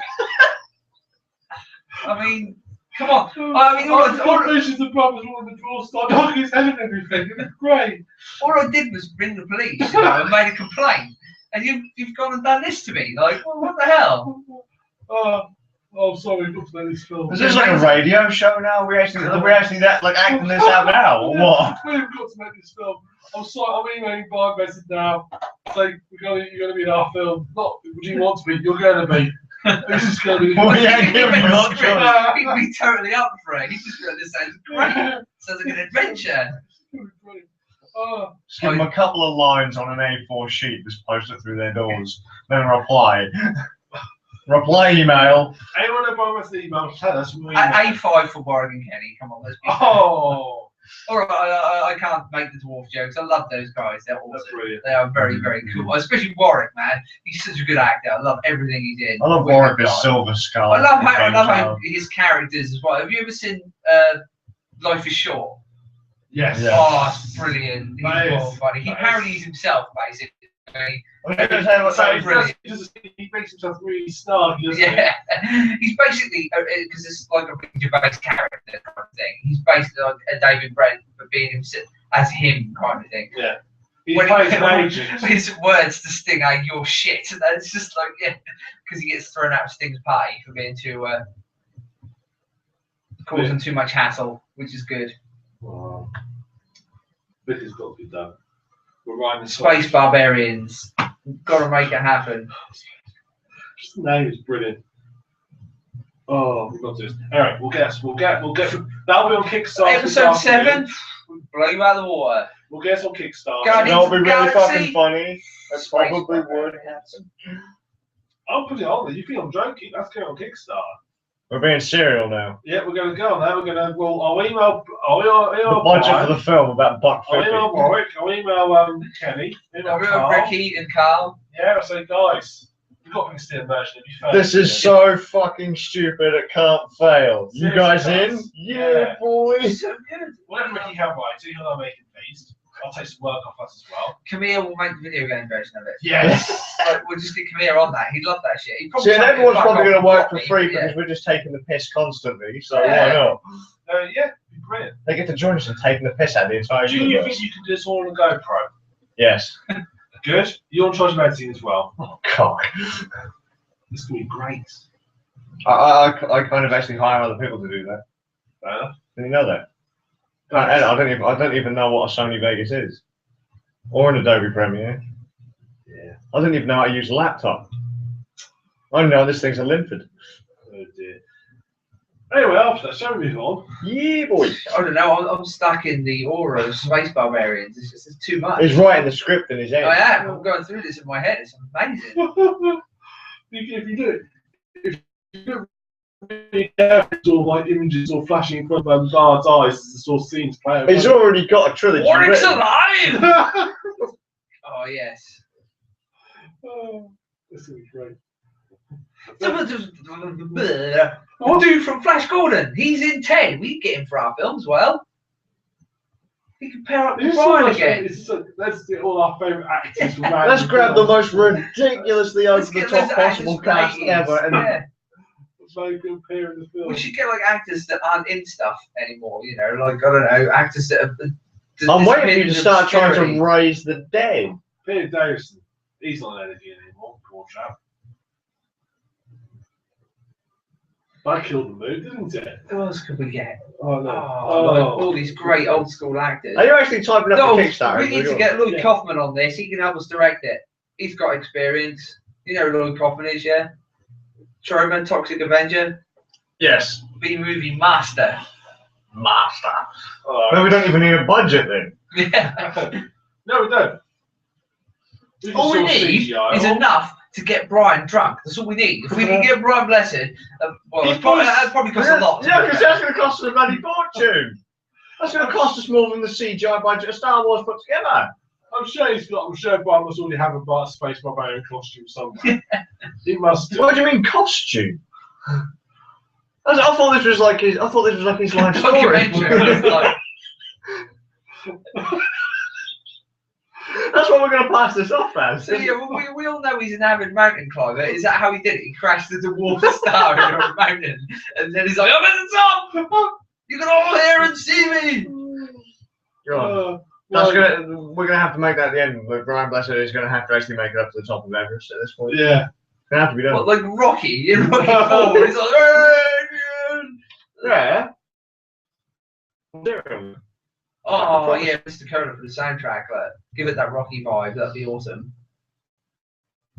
Why aren't we making this film now? Why are we wasting our time with this bloody epoxy paint? Comment us if you would watch this film, or if you pay money to see the film. Would just be, you know, if any of you say no, I'm going to flat out ignore you and say you're a bloody idiot. You're bound to love it. It's going to appeal to all those 80s children out there that love the same sort of It's stuff going to we do. appeal to everyone, or I'm going to smack them with a fat cat.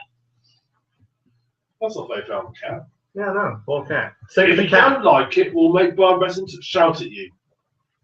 And no one wants that. That'd be awesome. Apart from in the film. Good old Brian. In which case, you've got to shout. We'll probably be filming it whilst he's shouting at you for the film. Yes. Can you imagine if we had like an outtake of Christian Bale kicking off at like with Brian's like, "Where's my beer? I didn't realise that door was a prop." Oh dear. Oh dear. Right, Brian. Shall we move on? Quickly, move on before we give away all the film. Okay. If you think of stealing our idea, I'll kill you in your sleep. Yes. Or awake. Either or. It doesn't matter to me.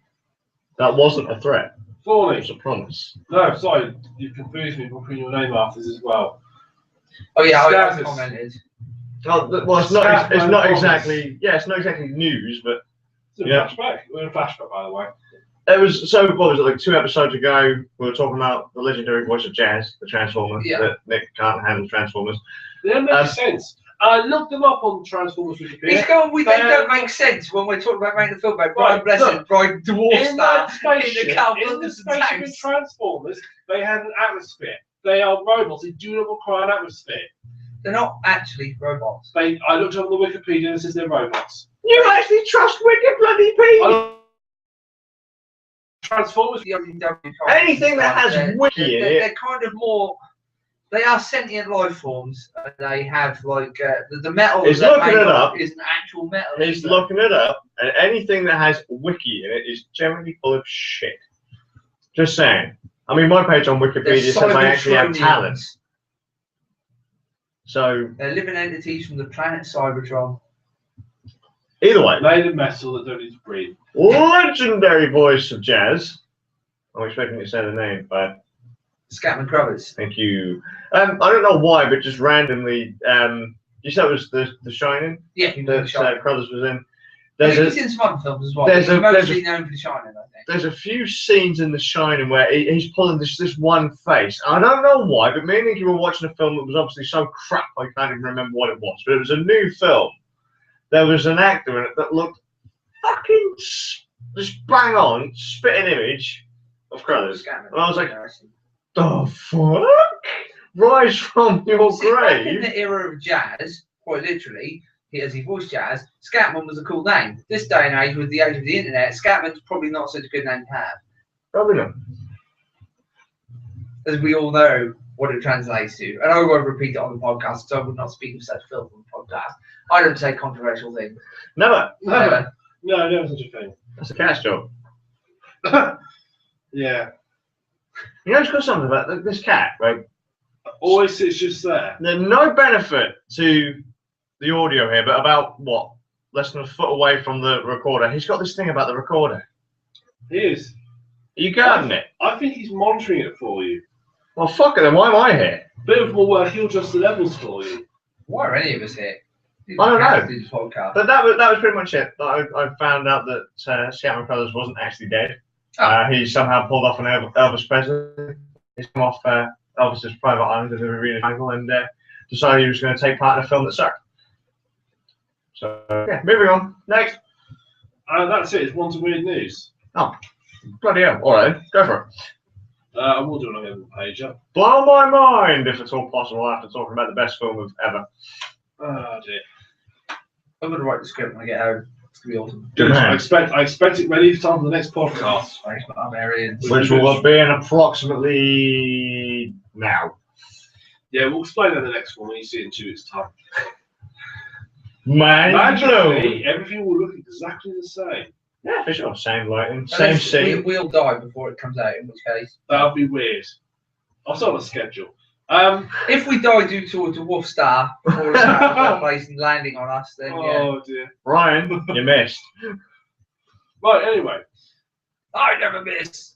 We've all been in vehicles, and for 40-minute experiences later on today with vehicles, we've all actually had situations where, say, you're on a vehicle, you're on a car, say, and it gets stuck in the snow, you need to get out and give it a push. At some point, I'm sure you've seen it happen and so forth. I think that's a fair thing that someone's had to do at some point. You just give the vehicle a push. Yeah? Okay. Yeah, okay. Well, sometimes things go a little bit wrong. Well, not so much wrong, a bit more extreme than that. Passengers had to go and push their plane in terms of minus 52 degrees Celsius. That's cold. That's a technical term. After it would freeze the water to stones. Yeah, that's cold. That's a scientific terminology. It's cold. Below, it's cold. It's a bit nippy. Do you need one? It's a bit chilly. Yeah, fuck me, that chilly. It goes chilly, nippy, cold, and then bloody cold. Then freeze him and bollocks off. Yeah, that's known as absolute zero. So the plane was in Siberia, and basically what happened was the pilots had foolishly left the handbrake on, and the brake pad had frozen solid. So all 70 odd platform passengers got out and pushed the plane, where they got their towed off, and the plane did fly for about an instant afterwards. They pushed the plane so fast they managed to, generate enough lift to take off. They pushed it so that the brake was gradually warm up and unfreeze so they could move the handbrake. They pushed it off of a cliff. Yeah, it doesn't quite work. I'm not giving a crap. So, It's Siberia. What do I care about that? I'm instantly be electing people that I'm going to eat. Right, you look like you got plenty of meat on you. You're dying. Well, we said that they were in an airport. They were in there. I've seen it live. I know how this goes. Seriously, Bards sat there in a bloody airport thinking about eating people. So there's a McDonald's over there. No! I'm going to eat people. That's it, fat fuck, you're going first. I was like, whoa, Bard. That went on a bit quick. What I want to lose is this place. Look, if we're filming the Space Barbarians, right, I ain't going to eat little Warwick or Kenny first, am I? Let's be fair. I certainly ain't going to eat Brian because he'd probably deck me. So, that's Carl then, mate. Goodbye, Carl. Bye, Carl. Bye, Carl. He'd probably just be all monitored about it. Why are you eating me? At least go for the fry or something. You're doing this all wrong. Right? Yeah, I can see it. Maybe that'll be in the extras. What, eating Carl Pilkington? Excellent. Alright. As you can hear on the video, one people going, let's go. One person saying, everybody wants to go home, which I'm sure you would do if you would check out. Actually, I just thought about it. Brian would eat us all, wouldn't he? Yeah. Yeah. You can't ask why we're filming it. And playing. Good old Brian. You won't be able to eat the GoPro though, but it would make an interesting video. It's Brian Brushes, of course he would. Did you see the person who deep fried their GoPro? No. They want to film the inside of deep fat fries to put their GoPro in it. Inside of deep fat fries. Holy shit, how long did that last? It's got a video. GoPros, you don't need to build space shuttles have anything fancy or space stations have anything fancy. Seriously, people, stop wasting all that money on research. GoPros. That and you get a really cool That's video. That's kind of like soundproofing your room with McDonald's boxes, isn't it? It supposedly works. Egg cartons work. So there you go. Minus degrees, they still took off. Around here, it gets to about 10 degrees. No, grounded. What? Can't do anything. There's a light dusting of snow on the one way. And we're not taking off. It hasn't even snowed yet. It's not even, anywhere. It's not even anywhere near chilly. But we've got the gritters out. No, Everything's got to stop. Gritters out, otherwise we'll be able to take off, wouldn't they? No, people complain too much. Even if there is fucking grit out the town Christ. Somebody's got dodgy looking shoes when you lay them on. I can see a cloud. We can't go out today. We can't fly. Dangerous. I don't really trust Bruce Dickinson anyway. Kirk Douglas. Sad news. He's dead. And even more sad news for him because when he read in the newspaper. Nice. Yeah. A newspaper accidentally published his obituary. That's interesting for a newspaper to do it because I mean it's normally the internet, isn't it, where you see this fake death thing. How many times has It actually said the headline was "Do not publish. Kirk Douglas died." That's when they published it. It explains how the 19-year-old become Hollywood star. It says that he lives, although there's been no reports of him being in ill health, he should turn 98 on the 9th of December. There's never a response from his family because he might actually already be dead. We don't know for sure. What, we're just taking a stab in the dark here? Who might be dead this week? Come on, Kirk Douglas was a little bit worse for wear. Stick down, he will kick the bucket. Oh God, have you ever done a Deadpool or anything? Betting on which celebrity is going to kick the bucket next? No. It's interesting one. Probably now that I think about it. I've done it every year for a while, and I always put Roy Walker. I honestly don't know why. You'll be correct. Like, 1 year you will be correct. 1 year I'll win Deadpool. Mark Twain has also had the same problem, and he famously wrote the Yeah, he's still alive. He famously wrote the reports of my death are greatly exaggerated. Other famous people have been made declared dead before they're dead. Bob Hope, Steve Jobs, and Pope John Paul II. Jeff Goldblum gets it like about 20 times a year. On the internet, there's always the same story goes out. Jeff Goldblum's been killed in like an accident in a film. I think Harrison Ford got reported as being dead in an accident in the film as well, where he didn't. He just injured himself. Wasn't that a Star Wars film? It might have been actually. He got pulled. I remember saying someone put. I remember seeing a news report saying he was in a serious condition. It turned out he like stubbed his toe. Yeah. For an actor, that is pretty fucking serious. Oh wait, no, sorry, that's football players. I said football players. That was a cry and they go, "Oh, mommy, The fucking head's been caught in a The bruise. stubbed toe is a pretty bad injury. I mean, that'd do more than just put a football player out of action. That'd put them out. They'd be away for life and play again. If they Yeah, that's stubbed so tired. Yeah, yeah, bit that's of grass. a career of coaching. I've got a grass stain on my leg. Mommy's a bit sunny outside. I'm getting hot. Lady landed on my finger. Oh God, just bunch of wimps. Russian prisons. now that's where they should all go. Now, obviously, you can imagine Russian prisons are probably quite a depressing place. And obviously, the staff want the prisons getting depressed. I imagine Russian prisons being jolly all the time. Well, they will be soon because they've been instructed to deploy irony and jokes. This is the Russian Ministry Appeal Department to decide they're looking into this as a possibility of what they're going to do. They basically, one of the researchers said, stress busting using humour shouldn't be considered a surprise suggestion, as prisoners aren't usually in a happy frame of mind, apparently. Sure. Apparently they're not Quite happy. No, apparently not being a prisoner. 4 walls, 3 meals a day. They said you can't base relation on fear of submission alone, said Vasilij Grib, tells the paper. And he also notes. Just trying to. I'm listening to what you just said in my mind in a Russian accent. It sounds brilliant. That phrase in Russian. You can't blame. I can't go to the accent now. Yes, comrade. You can't blame the nations on fear, and that's German. Give up, mate. Give up. I'll do that then. Okay. He also said that meditation and massage was not practical in a prison environment. I can see that personally. So irony and jokes is. Well, they haven't given examples yet. They haven't written them yet, apparently. Apparently, inmates need to know they are people too, and it's important not to undermine their human dignity. Jokes and irony can help them understand things at a deeper level. I've never get deep meaning for something by having a joke about it. I mean, perhaps I'm being wrong. I've never been to I'm sure perhaps in some physics textbooks, everything's jokes to go all the physics to learn deeper meanings of all the things they're reading. They have suggested that be careful because off-colour jokes might lead to prison riots. I've never heard of prison having a riot over an off-colour joke. And they, at the moment, no one's figured out a way they're going to go to monitor this. What would it translate to Berlin? Maybe just Stalin. There you go. There's one for you, Russia. Into China. Maybe they should try putting them into action. China and fake monks. Put them Putin, no? Very good. Fake monks in China. So China I'll basically. just go off now. Well, We'll be here all week. Yeah. I will. Save those, I'll be here forever. Look, don't do too many jokes. You need to save them for manuscript. For the Yeah, stop fucking giving for the away all the next best jokes. Yeah. Well, anyway, fake monks in China.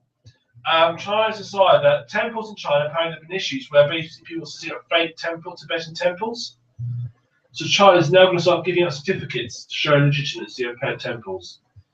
One example was a temple called Temple of the God of Wealth, and was apparently charging too much for ceremonies.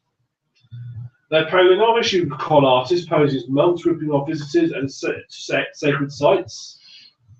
And there have been some non-religious They sites. could have been a little bit more discreet about it. I mean, the God of Wealth, come on. It's brilliant, rather good, isn't it? There have been some non-religious sites employing fake monks who trick tourists to donate money buying expensive incense. Fake money. Yeah. Okay. Donating money. I'm the monk of the God of Russian prison jokes. I know I should have put that one first. I really should have put that one in at the start. I still haven't thought of any more yet. We'll get there. I'm trying to get Rasputin in there somewhere. You're supposed to be writing a script. Well, maybe the script can have Russian prison jokes in it. Come on, we've got to appeal to the new people, to the next generation. Shall all the draws be Russian? Could the draw star be a Russian prison ship? Russian dwarf hamsters. Oh, God. Now you're getting to Guardians of the Galaxy territory, aren't you? That had a raccoon in it. Doesn't even have a hamster. Apart from size and species and general. There Pretty much were everything no else. Russians in Guardians of the Galaxy, were there? Well, there's enough Russian. That's an oversight, which we can correct. So basically, Right, we can put Ra Ra Rasputin in it by Boney M, and although there's strictly no Russians involved in the making of that song, it's Rasputin. Maybe it'll work. Plus, who doesn't like Boney M? talking of small mammals, if you brought one to the subject, Good link. children in Hertfordshire have been terrified after a crazy grey squirrel ran rampant doing breakdown and attacked a teacher. So Did the teacher deserve it? Presumably. The Charter Infant School in Watford children were then herded to safety of the building after an unusually aggressive squirrel started causing havoc. They're not unusually aggressive. Have you seen what the squirrels have done to their ginger population? The red squirrels are just all getting wiped out by the greys, aren't they? But yeah, that's the trouble, isn't it? This was a grey squirrel, which you point out. If you want more reason, now you know that devices are dangerous to children. They attack teachers. Yeah. They disrupted playtime, which I think is even worse if you're a child.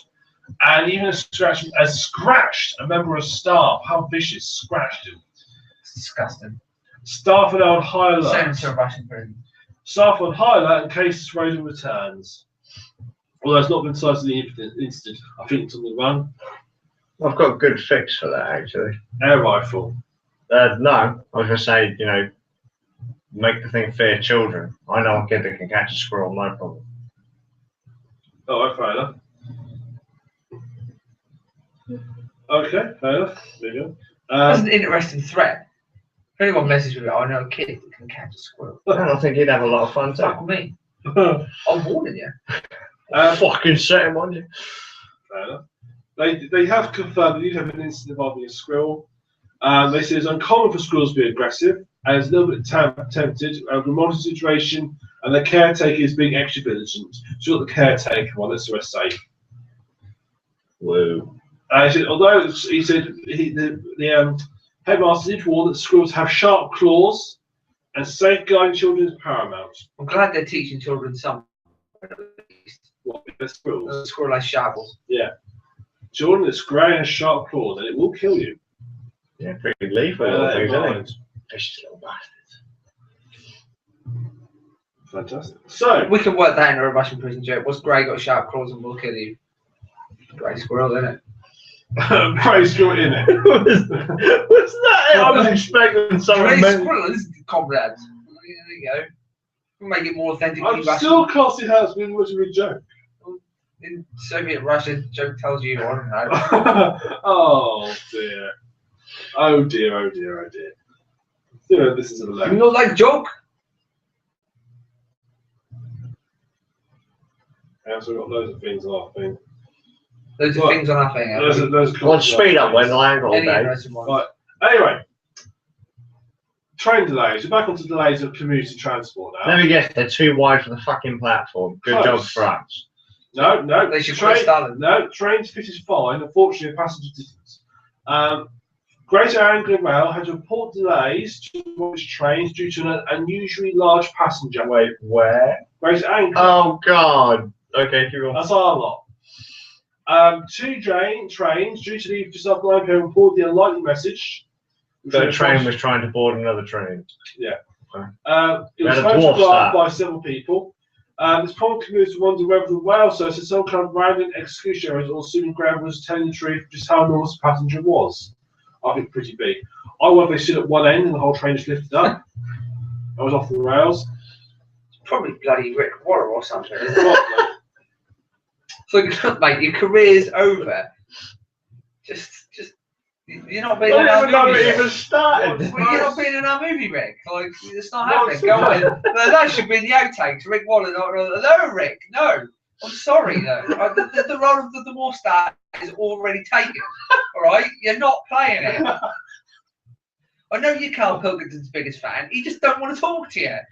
The restraining order is out. Go away, Rick. All right? We don't want to know. Oh dear. I'm just assuming this is how it's going to play out. I look like Bart had pretty much written the entire screenplay. You haven't stuffed that out in the film yet. I'm writing out in my mind how stuff that builds up to the film is going to play This out. is really just like an internet version of The Archers, starring Bard. Like, look, Rick, if you don't go away, I'm setting Kenny on you. Look, it's going to happen. Now you just got to go. Right. Okay, can I Or I'll tell you Russian prison jokes. You really wouldn't want me to do that. For grey squirrels and fat trains. Oh, Or set that kid who can catch squirrels on you. You'll really be in for it then. If you can catch a squirrel, he's not going to have any trouble catching you now, is he? Can you watch the trains? Need a Maybe. bloody big net though, wouldn't he? Yeah, we can go on the train. Okay. The main reason people are concerned, obviously, two trains were delayed due to the unusually large passengers. So maybe move one to the other. Or Someone's trying to jump between them. What's good? Fuck them on the wrong train. Oh. Didn't Katie Hopkins get into trouble for? Is her name Katie Hopkins? Annoying witch on the telly that's always saying horrible stuff, and she got into trouble for Or worse than what we say. Yeah, easily worse than what we say. At least that stuff is funny. She got into trouble because she was making light of somebody committing suicide on a railway or something. Oh, love. Well done, her. That's very smart to do, isn't it? Yes, she's been in trouble loads for stuff she said. I can't think what the last thing was. But that was the one. The last thing. Right. That is in the weird news. Really? It's not been a great weird news section, unfortunately. See, I fleshed it out a bit. So is the train fiction then? Which one was lying? Was the person real or the train wasn't we real? don't know. Definitely, the We're going message into is some real definitely- existential. definitely saying we've got photographic. The message was definitely real. We're not entirely sure if the train or the person was. And considering this is Greater Anglia, I reckon everyone and their dog that may or may not have been on that train was complaining about how inconsiderate the bastard was.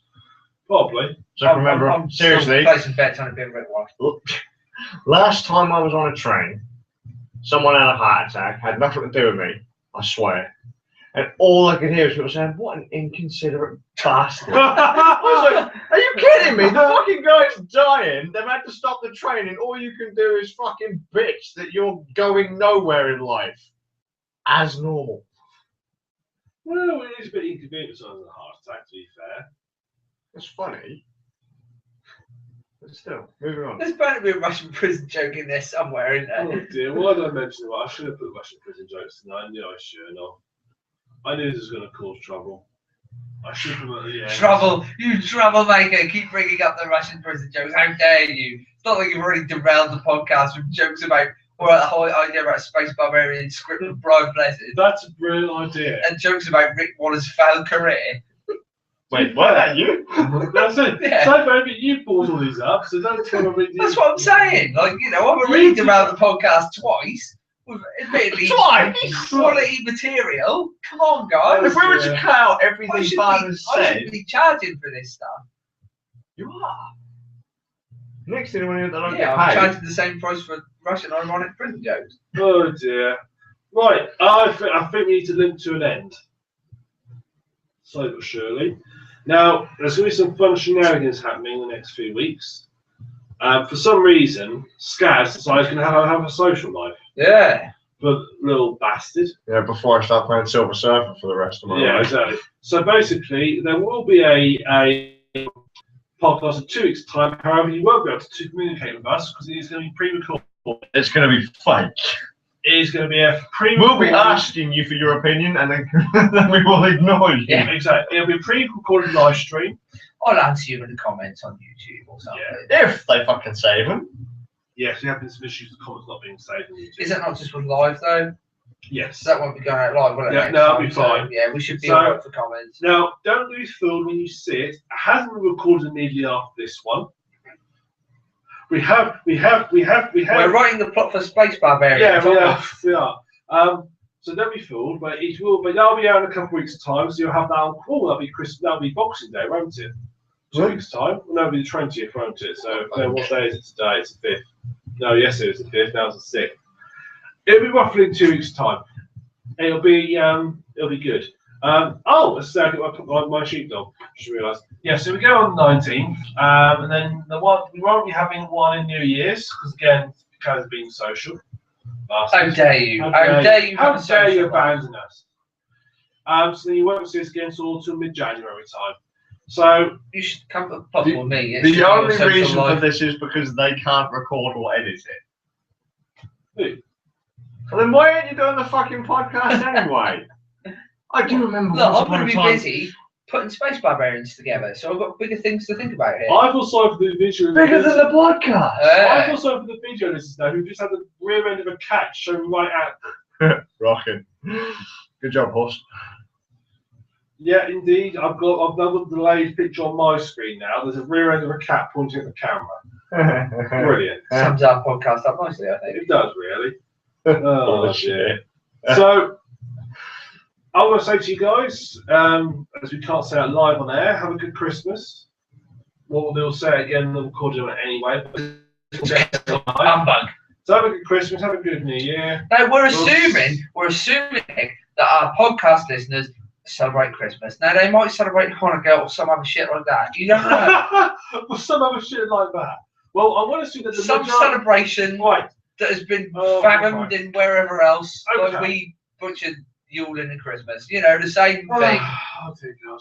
Right. So, whatever festivals you use, we celebrate Christmas in this podcast. So, whatever festivals you celebrate, enjoy So it as you well. decided this, Nick. I'm firmly against Christmas and all other festivities. Like, Oh, for God's it's a load of old rubbish. I'm just fucking with it. Go Yeah, ahead. I know, it causes disruption. I'm going to put you in the naughty corner. We have a naughty corner. We do. Do we? Yeah, we do. This is my living room. Why wasn't I informed of this? Not just crazy, I'll spur of the moment. The naughty corner is where you say, here's a stand there behind your studio light and stare at it until he goes blind. Right, so Is that a Russian prison joke there? Have I missed it? it's worth group up. Anyway, so thank you very much for watching. You can find us. I'm going to get this done quickly before Bards making them joke at prisons. You can find us at roundnerds.com. You can find us on Twitter at roundnerds. YouTube. Naughty corner is another word from Russian prison.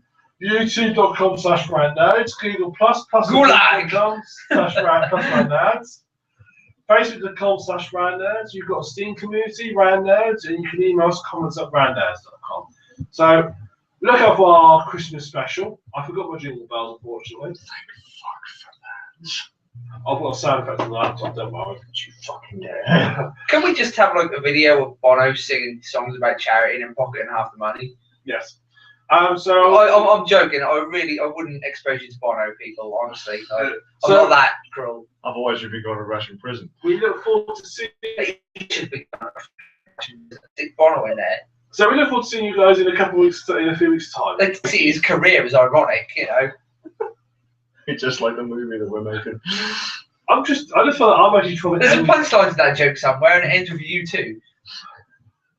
I feel like I'm actually trying to end this podcast, and everyone's just carry on talking as if I'm not even here. It's brilliant, really. You're a figment of my imagination, Nick. I keep on hearing this random chat going on. I don't understand, man. Happens like every 2 weeks. Yeah. So for me, the stuff. Only me, Luke, and Brian can see it. So for me, the stuff at Graham. Me, the Bard. I'm Skazz. We'll see you in the new year. Maybe, if we're not dead. Thank you. Perfect. That is perfect. Oh, I know it's too far away, but I've got to pick that up. I'm going to high five that cat. Oh. All right, end the podcast, Luke. Come on. See you guys later.